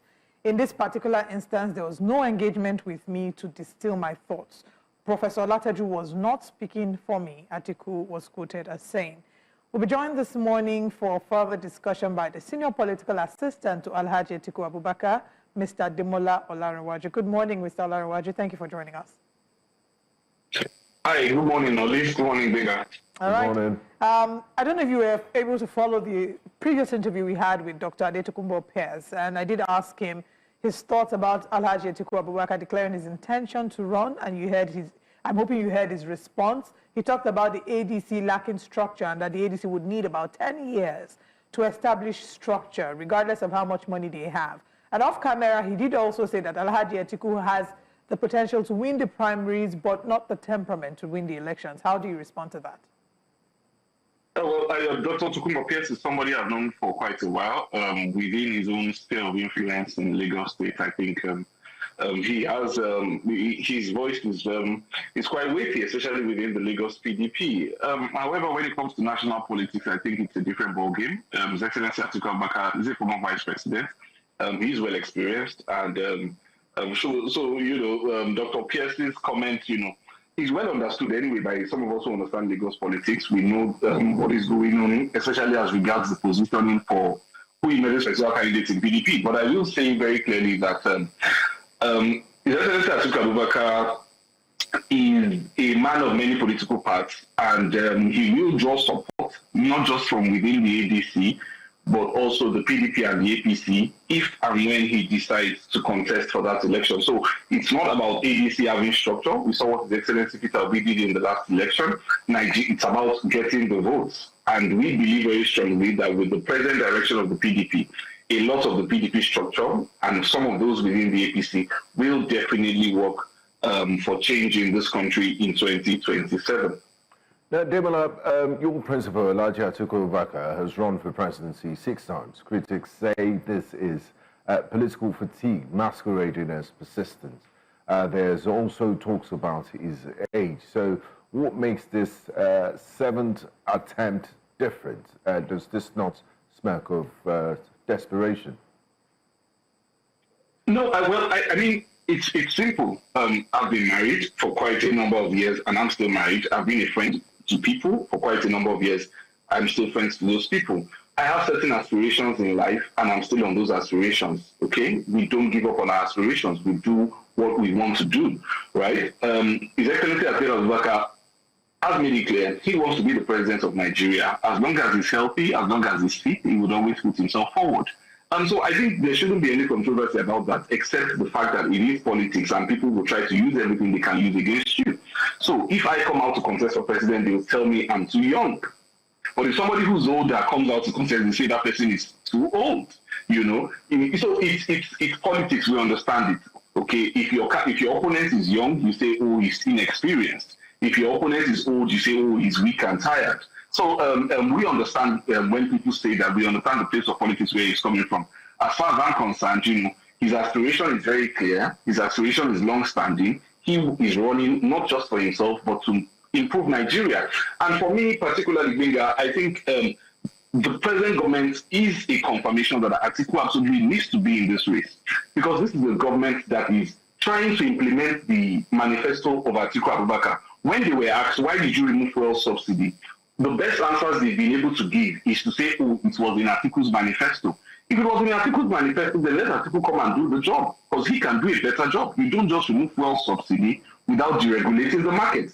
They should come to those who crafted the manifesto to be able to understand how to implement it. So I think, you know, the biggest argument for an Atiku presidency is this present government. I think, you know, his aspiration is an inspiration to all of us, and it is something that we should rally behind. As long as Atiku Abubakar is healthy, as long as he's fit, I think, you know, his aspiration for Nigeria is a worthy one, Benga. So if you say that his aspiration is a worthy one, has there been some form of an introspection within your team to see why the previous bids have failed and what lessons can be learned that will be implemented this 7th time to guarantee success? Well, so introspection always goes on in politics. I think the last election, and some of it is what we are seeing already, okay? The last election was probably, in my opinion, in my humble opinion, it was the most difficult campaign for Atiku Abubakar. It was difficult in the sense that there had never been a time where his candidacy was heavily moved against by his allies or by his former allies within the South. This is a president who has always stood for Southern interests, okay? From the Southeast to the South-South to the Southwest. He has always stood by those interests. But when it came time, you know, for his aspiration to ride, people came up with a lot of ethnic sentiments. But even within that difficult political terrain, even with all the anti-Fulani rhetoric, even with all the pro-Southern presidency rhetoric, Atiku Abubakar managed to win 12 states, okay? He managed to come second in that election, winning 6.98 million votes, almost 7 million votes, in a very difficult election. The only reason that we feel that we did not get over the tide is because there was no coalition of the opposition. And so the learning experience from that election is what has translated into the ADC moves that people are presently seeing. That a lot of us looked at the numbers and said, Nigerians really do not want APC to be in power. APC is in power by 37% of the vote, 36.6% to be accurate, is what brought, what has kept the APC in power and what brought Bola Tinubu into power. And so it means that the majority of Nigerians do not want this government in power. But because, you know, the opposition could not coalesce. And so people have looked at it and said, if you have His Excellency Atiku Abubakar and His Excellency Peter Obi on the same page, then that would be the best. And I think, you know, so far so good. This has happened. We've seen the coalition within the ADC, and it will continue to grow. And I think, you know, it can only be successful this time around. I think that the bid will be very successful for the good of Nigerians, basically. Mr. Mola, what do you mean when you say Alhaji Atiku Abubakar and His Excellency Peter will be on the same page? Are you inferring the possibility of them running on a single ticket? Well, that is a possibility. It is a possibility. I can't rule anything out in politics. The only thing that we can rule out are the things that are constitutionally impossible, such as, His Excellency Atiku Abubakar running as Vice President again. He has served as Vice President for 8 years. He cannot run as Vice President again. So a lot of things are being explored, especially within the ADC. When I say on the same page, I mean that they are working within the same political family at this point in time, which is the ADC coalition, and a lot of other politicians also. So that's what I mean when I say they are on the same page. His Excellency Atiku Abubakar and His Excellency Peter Obi, along with so many other patriotic Nigerians, because it's not just about the aspirations, it's not just about them running on the ticket, it's about rescuing the country from the misgovernance of the APC. So yes, I believe that they are on the same page, and I believe that the two of them are great patriots of the country. They are people who would not consider anything, if they have to sacrifice an ambition to stay on that same page and to pull forces together. Yes, for me personally, I think the most ideal situation will be to have the two of them in a very clear-cut political arrangement, which is clear to Nigerians. Because Atiku Abubakar pulled 6.98 million votes. His Excellency Peter Obi pulled 6.1 million votes. If we can have those two votes together, I think that that would be the first step towards getting rid of the APC government. Still pushing back on what you've said, you believe that two of them running on a single ticket will be the best bet, seeing as they both wield a great level of influence. Who will then be the presidential candidate and who will be the vice? Well, I just explained it. I just explained that, look, one, it is my personal opinion that should happen. Whether or not it happens, that is left to be seen. His Excellency Peter Obi has an aspiration, which I respect. His Excellency Atiku Abubakar also has an aspiration, which I respect and I'm working for as one of his aides. However, I think that, the strongest ticket will be to field the both of them. And as I explained earlier, His Excellency Atiku Abubakar has been Vice President before. He's constitutionally barred from being Vice President anymore.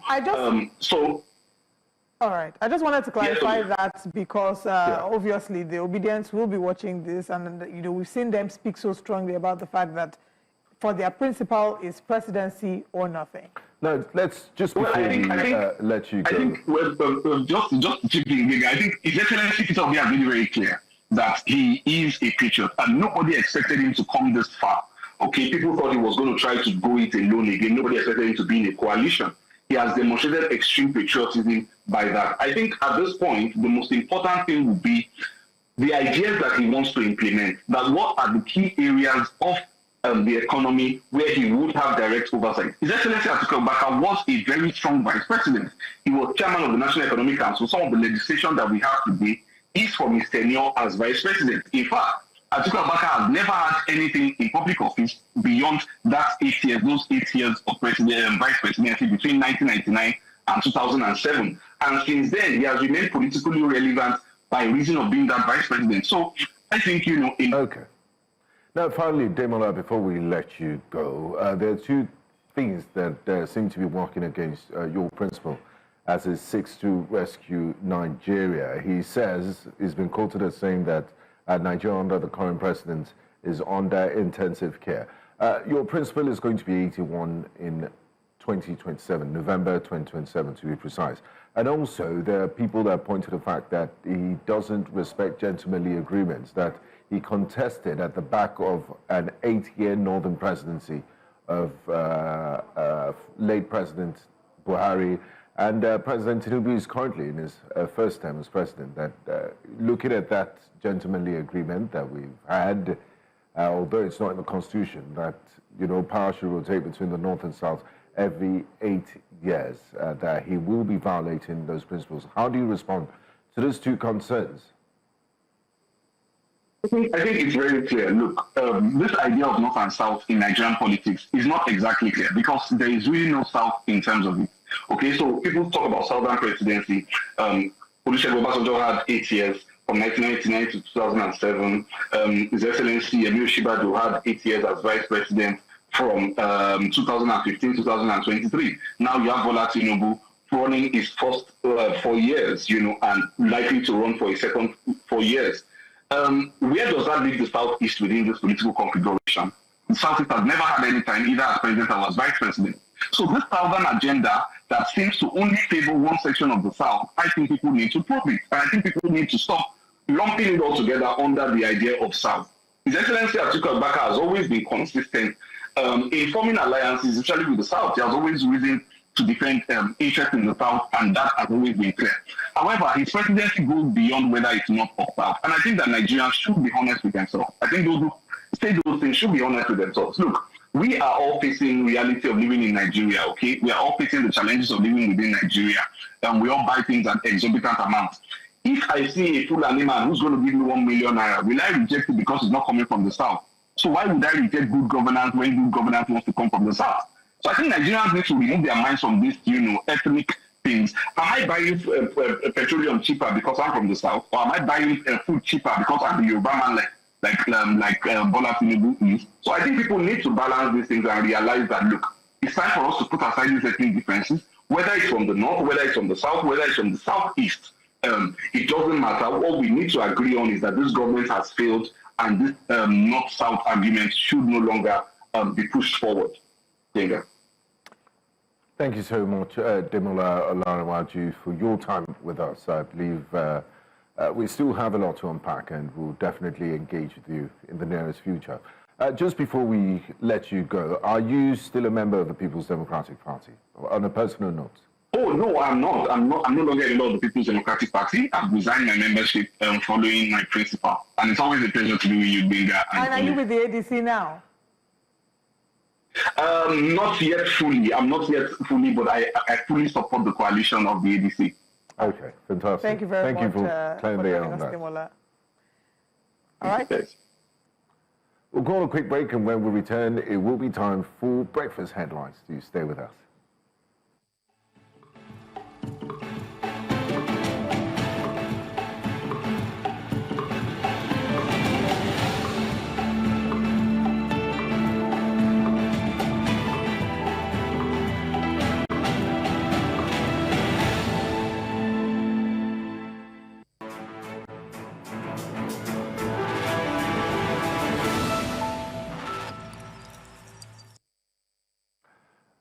Hello and welcome to Breakfast Headlines. I am Benga Aboroa.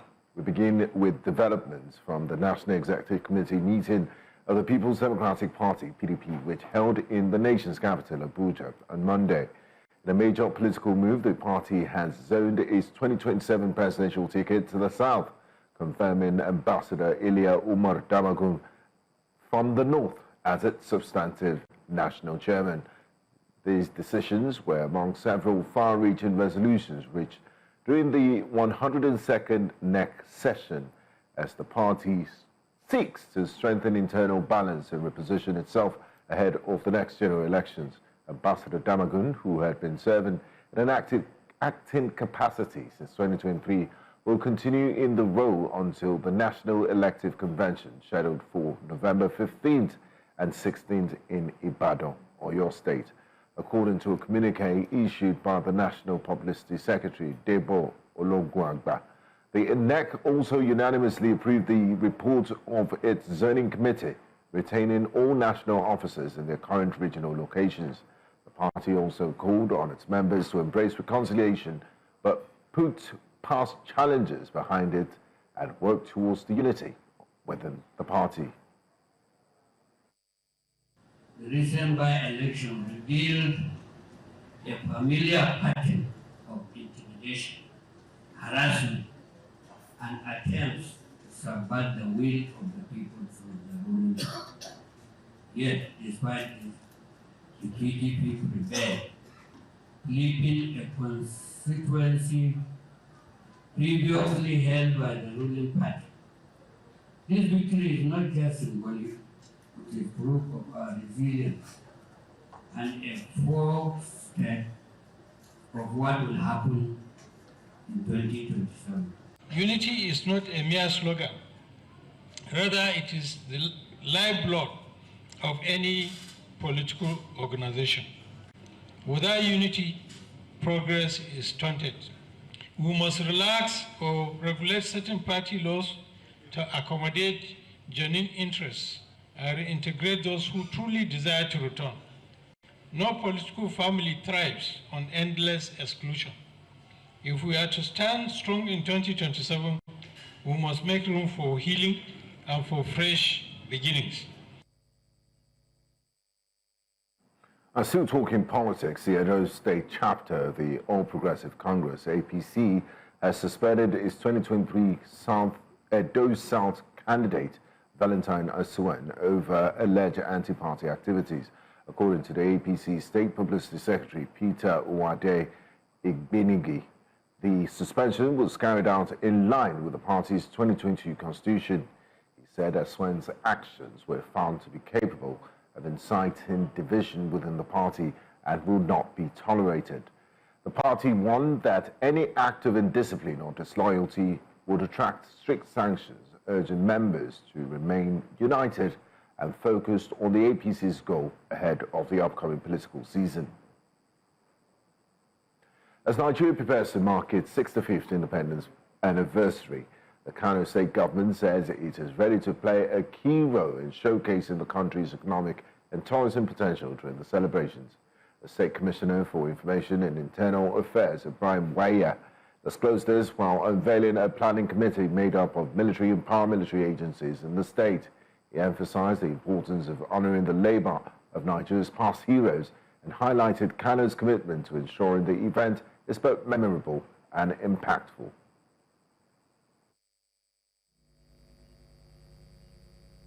We have taken note of the lessons learned, and we will work closely with all stakeholders to create an effective synergy, ensuring that this year's celebration is seamless and even more successful.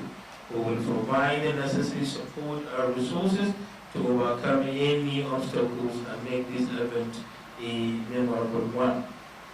Distinguished members, ladies and gentlemen, the tasks before the committee include organizing a befitting and colorful parade on Wednesday, October 1st, 2025, for His Excellency, the Executive Governor of Kano State to inspect.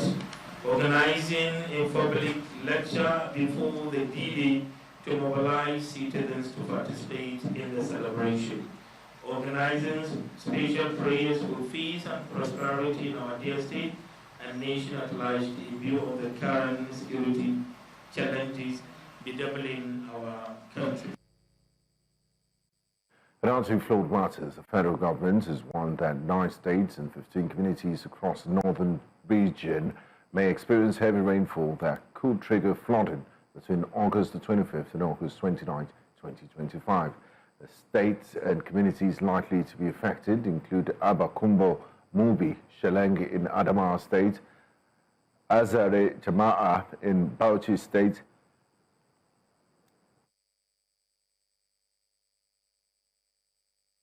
in Benue State, Nafada in Gombe, Gwaram in Jigawa, Sumaila in Kano, Bindawa, Kaita in Katsina State, Makira in Sokoto, and Anka in Zamfara State. The ministry also added that due to the rise in the water level of the River Niger, communities on the floodplain from Jeba to Lokoja are advised to evacuate.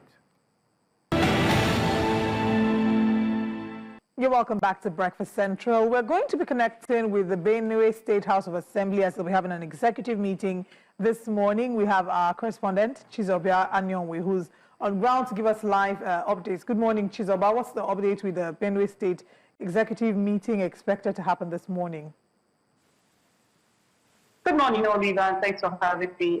We are here in Benue State for this development at the Benue State House of Assembly, where the Speaker resigned on Sunday for personal reasons, as he quoted himself on his social media handle. And he said it's also in the interest of the state at large.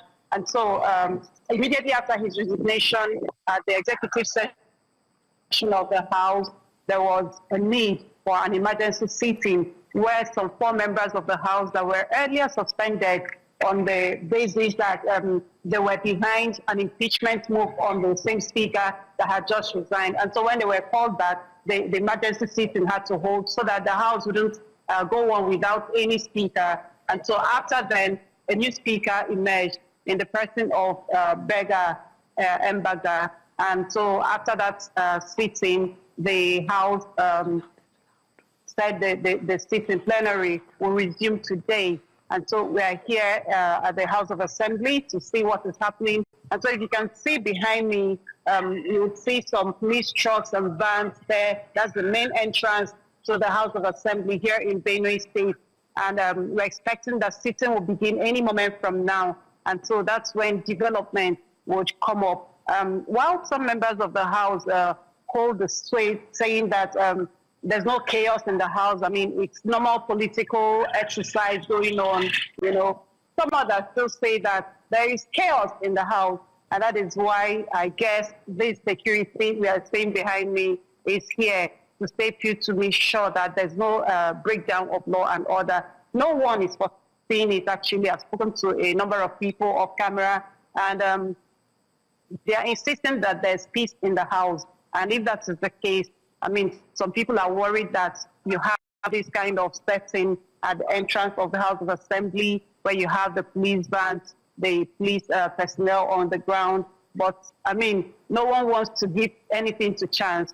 So we are hoping that while sitting commences any moment from now, we'll be able to get more details as to what has happened between Sunday of the sitting where you have the new speaker, Monday, and then today. So today will be the first sitting of this new speaker, and we'll see what he has in store for the House of Assembly. I mean, it's interesting that you're sharing with us this standpoint. We had the spokesperson for the Benue State House of Assembly, Honorable Elias Audu, join us on the show this morning, and he shared with us the perspective that you've also shared. A number of people have said there's peace in the House, but of course it feels like there's no fire without a smoke, that there have been suspicions of an attempt to impeach the former speaker, which led to him putting 4 people on suspension and, 48 hours, tendering his resignation letter, and then one of these 4 lawmakers being now made the new speaker. So you mentioned how some people in the House say that there is some smoke behind the background. Have they given any idea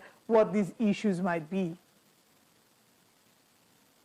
Okay, so just as you were talking about no smoke without fire, there's some things that is being burnt just in front of me. I'm sorry, you may not be able to see it. And then the smoke came in while you were talking about smoke without a fire. But that's on a lighter note. Yeah, so actually, that's why I said any moment from now, the sitting will start, the plenary will begin, and then we'll get to hear from some members what actually is the pulse of the members of this House of Assembly. Because, I mean, the worry of some of them is that why would somebody that just came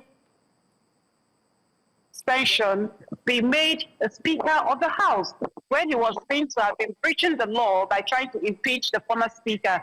And then he's coming back just to assume the same seat that he tried to overthrow someone from. So, I mean, it's a little bit of unsteady waters there. So, but in a few minutes from now or hours, we'll be able to know exactly what is happening and what the case may be for this new speaker. All right, Chizoba, thank you for bringing us this update. We look forward to hearing what the outcome of this is, and if there's a real story underneath, we hope to get what the true picture is. But ultimately, we want the House to work. Benue State has a lot of challenges with insecurity, and it's important that legislative instrument is being used to help the people get the best quality of life that they can, because they do deserve that. Chizoba, we thank you for joining us. Thank you for having me. Okay, it's now time for us to look at the newspaper front pages, and joining us for analysis this morning is Theophilos Akatuba, Public Affairs Analyst. The warm welcome to you, Mr. Akatuba. Good morning, Great to and have you it's a here pleasure to be with you. I must say, when we have you on the newspaper headlines... Olive's beautiful, powerful, quiet smile. I must say, when we have you on newspaper headlines, I must say, you're my favorite analyst. Can I be honest with you? Thank you. I've never said this to anyone before. This is very good. He said the exact same thing to our analyst yesterday. Is yesterday and today. So take anything he says with a pinch of salt. It's behaving like a Nigerian politician. I wanted to take it with a head pan of salt. Yesterday is different from today. I can change my mind. So this is for today. For today. Wow. Hello, politician. So take your flowers. Yes. Let's get into the papers this morning. First paper, of course, the Punch. Let's punch you with the Punch. Okay, let's have the front page of the Punch newspapers up. The headline says, Makinde others fight for PDP ticket, 2027 presidency. The rider says, party zones ticket to the south. Obi may consider PDP returns as obedience. And APC insists opposition will lose in 2027. I think it's a nice place to start. What's your take on the successful neck of I congratulate the PDP. They have been fighting a good fight. Unfortunately, they have not uprooted the canker worms from their midst. And zoning to the south is because they don't have an Atiku who provides all the money to motivate them to zone, to leave it open. Since an Atiku seems to be a foreclosed ambition, especially on the PDP platform, they are now playing a dangerous game, and Makinde is just going to be a handover to Tinubu. So I don't see any... Wait. What did you say? Has no chance. It's a handover to Tinubu. So, why do you say that? Makinde is not going to contest Tinubu. He supported Tinubu in the past, and there has never been any reason to go against him. And he is a Wike group. The political machination and the design in the PDP are very ominous. So you think that this seeming difference between him and Wike is staged? It's just staged, yeah. You see, these are very dangerous. These are guys who are forward-looking and very strategic. And see, PDP is the most dangerous political party for anybody to fly this ambition right now. So, and Makinde is not interested in the presidency now. So who do you think is interested in presidency from the PDP? Nobody. Nobody. I mean, that's a very powerful statement you've made there. But like they say in politics, 24 hours is a long time. So we wait to see how things... we wait for the November convention and see how things... I really wish that they can put their acts together. They are really struggling. But you see, every time I see their decision, they're walking down into the same trap that has been set for them. It's a difficult situation that they are in. But this, we're still seeing here, Obi may consider PDP return. No, that is not possible. Obi knows that will be the biggest trap to openly enter, because you are walking directly into the hands of those who want to frustrate this. But what would make it a trap? The PDP is a formidable party. They have representation across all local governments in the country. And if they see that they could get the ticket for the PDP, why not? It's a good thing to do, but your ambition will be further challenged and compromised, because the party is a good vehicle, but the party is currently there's too many internal things that Obi cannot manage. It has Labour Party that was even easier to manage. Is it these Hydra-headed challenges that you want to go and work yourself into? Now, still looking at the front page of the Punch newspaper, the picture there is the maiden edition. Our correspondent Sagir was there yesterday of the Chief of Defence Staff conference. So it was a meeting of all Chief of Defence Staff in Africa, and it had powerful people. We had the Vice President representing the President. We also had Madam Amina Mohammed, the Deputy United Nations Secretary General. She was present.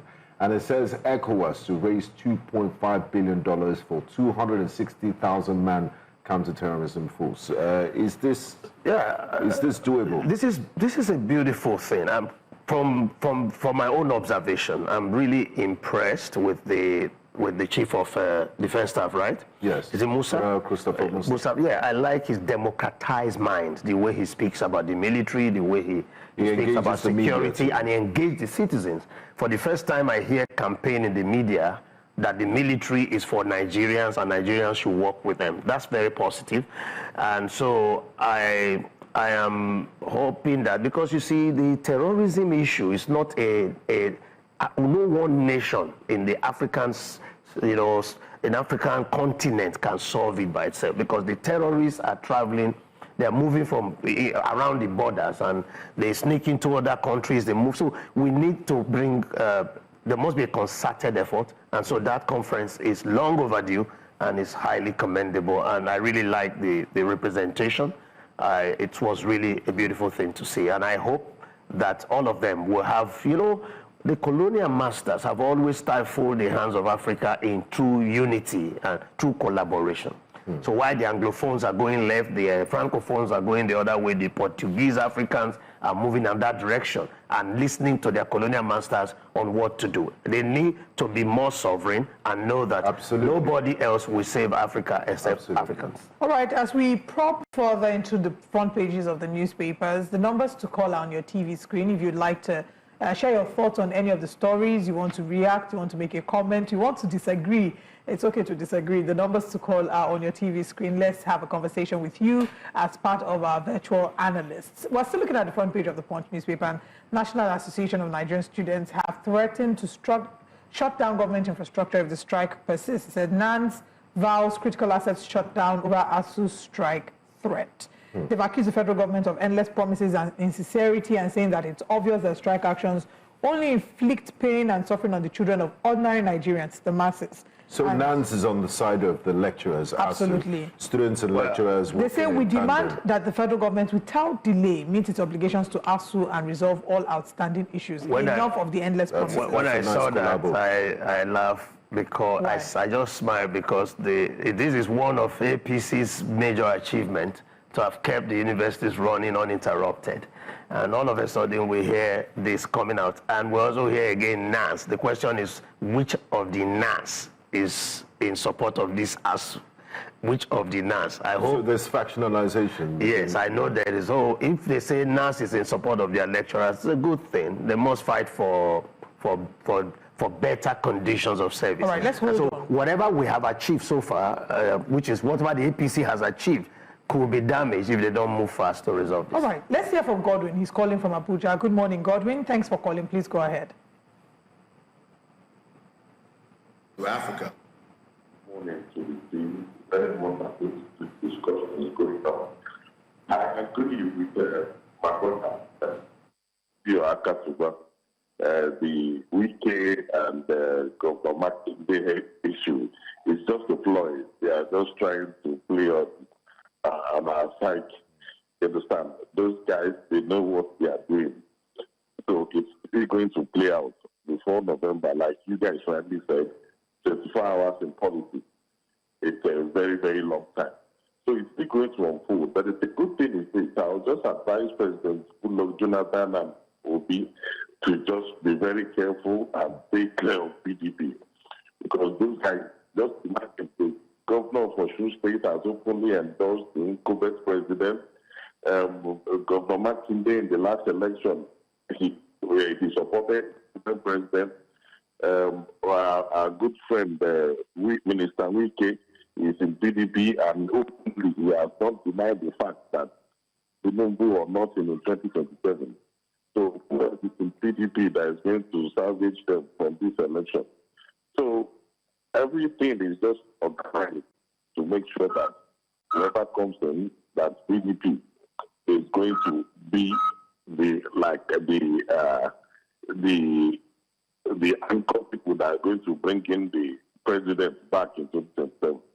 So it's a good thing. We are in Nigeria and everything is still going to unfold. Right. So that is my take this morning. So thank you very much to the team. We enjoy your program every morning. Thank you very much. Have a blessed day. You as well. Thank you for calling. So he agrees with you that it's just a plot, because I remember the first time we heard about the alleged issues between Makinde and Wike, and I'm like, somebody should give me the background. These are friends. They how come they move from friends together from G5 to actual opposition? So anyway, these are the speculations. Our guests.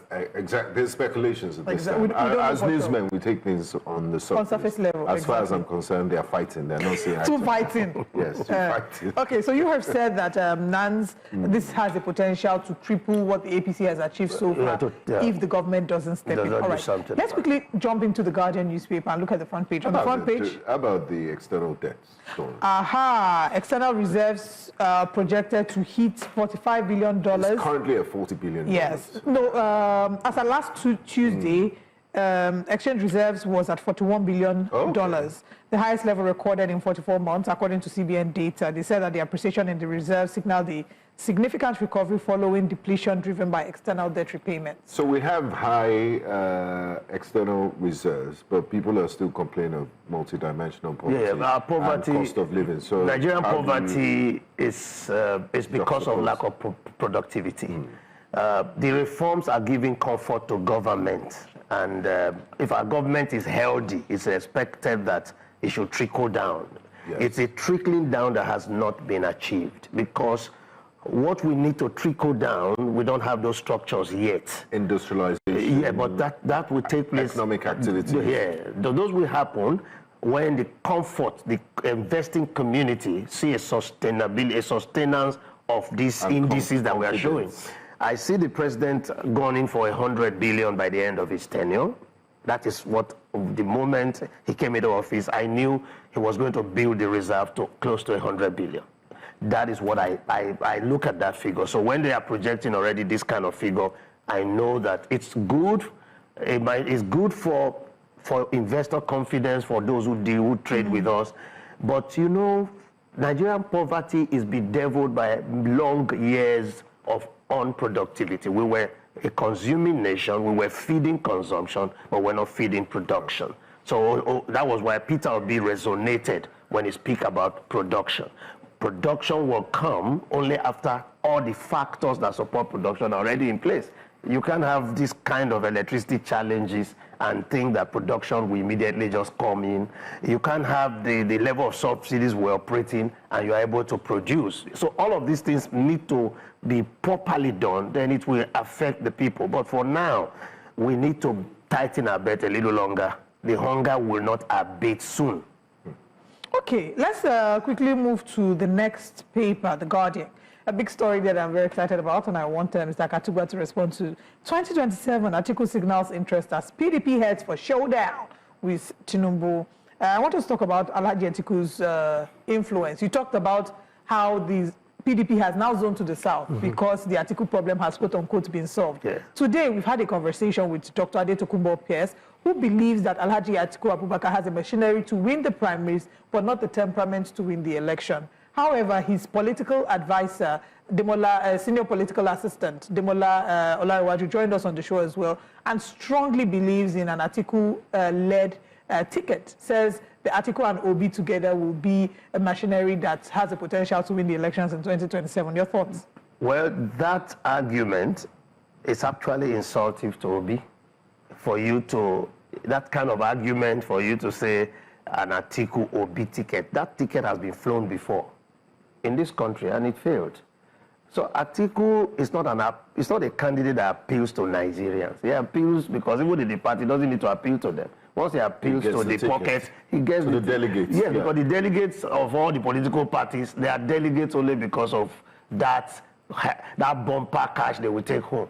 Until we begin to do primaries that truly reflect the delegates' opinion. At this point, the political primaries are still heavily, bedeviled by my money, by money, cash and carry business. So, but when we move to the level where we can properly democratize the system, we will understand. Then you will see that candidates that naturally win the primaries will become candidates that appeal to the public, like you find in other climes.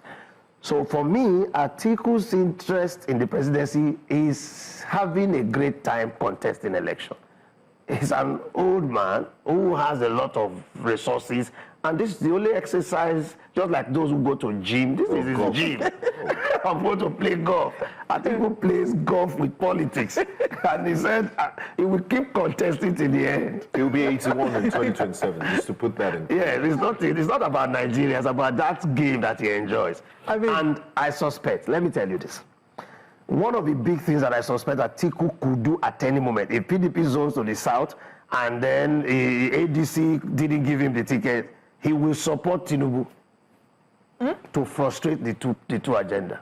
Oh, wow. Okay, we'll wait till then. Fingers crossed. We'll wait. Interesting times ahead. I mean, let's also hear from our audience. If you want to react to Alhaji Atiku Abubakar declaring officially his intention to run, let us know what you think. And if you think that is 7 times the charm. Mokunye Chukwuemeka on YouTube says, Atiku wanting to run every time is not okay.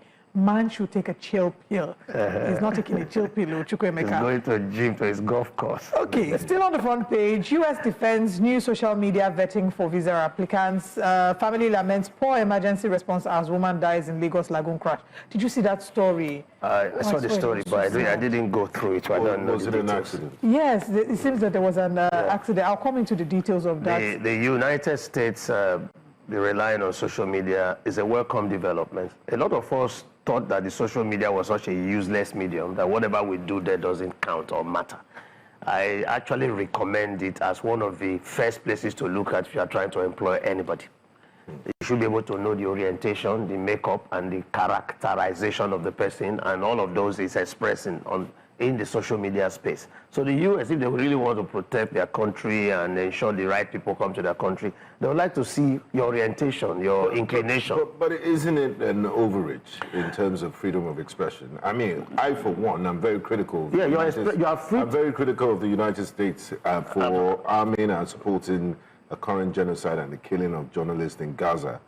But if I go to the United States Embassy and they see my social media profile, I'm not a terrorist. I'm just expressing myself. In this case, I don't think they will give me a visa. You are free. You've been free enough to express your opinion, and they've used your opinion to determine whether you are their friend or not. Even if you are free to speak, people will use your speech to determine whether you are a person to associate with. So the country believes that those who are not their friends should not come to their country. So I'm not their friend because I'm speaking. No, it's a policy of the current government. Another government might come and love you and hate those. So you see, the American system is controlled by the temperature of the current government. The current government is anti-illegal immigration and anti-anyone that stands against them. Even illegal migration, God say. They look out. We have Queen calling in from Abuja. Let's hear from Queen. Good morning. Thank you for calling.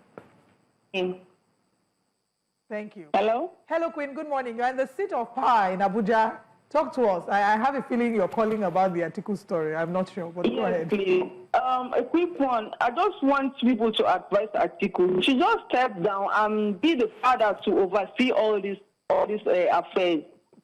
She should let people that are I don't know, I don't want to say God ordained. She just let the people that Nigerians are willing to vote for.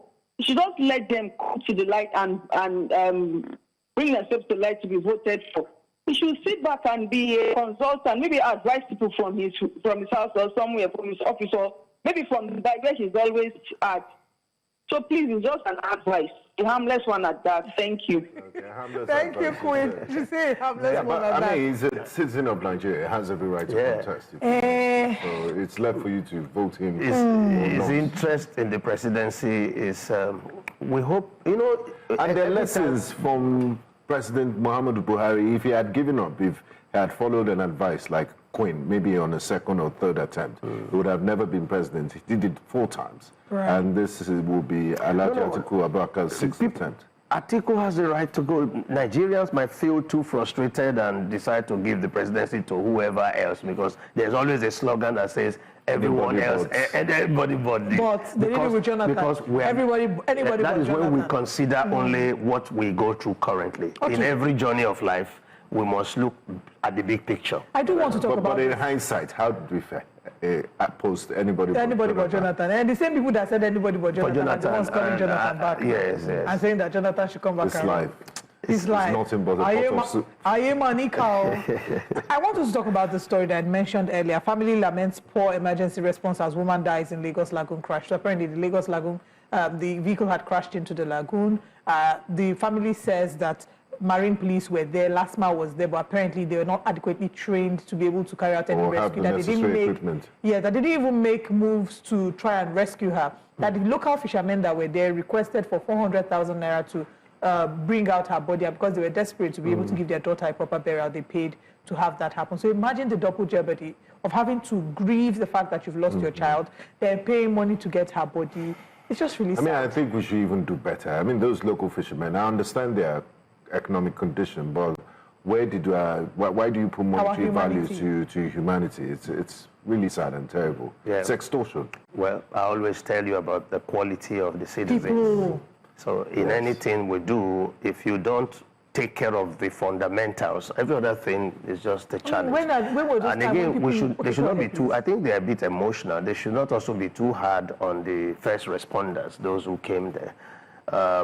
It's not an easy job. Even sometimes we get too hard and too dismissive because of, even in the United States, everywhere accidents do happen, people do lose their lives. So if it has happened here, it's unfortunate, and I really, my heart and my condolences goes to that family. Very tragic situation. Her name but is we should Aisha. not, because of this incident, throw away the fact that they were there at all should be commended, because in some cases it's already local people. Knowing that, I mean, accidents are bound to happen. Here, you're not playing for these things to happen. But after all these years, you should have permanently stationed, the Marine Police should have the necessary equipment to extract vehicles in case there's an accident. That's true. You know, when you are a leader, you will know that sometimes in the same office you could have 8 requests at the same time, and it's only the fact that it didn't come to your side that you will only remember. But sometimes you have a fire service that maybe at the time you call, the fire tender truck has gone somewhere, it's gone to refill.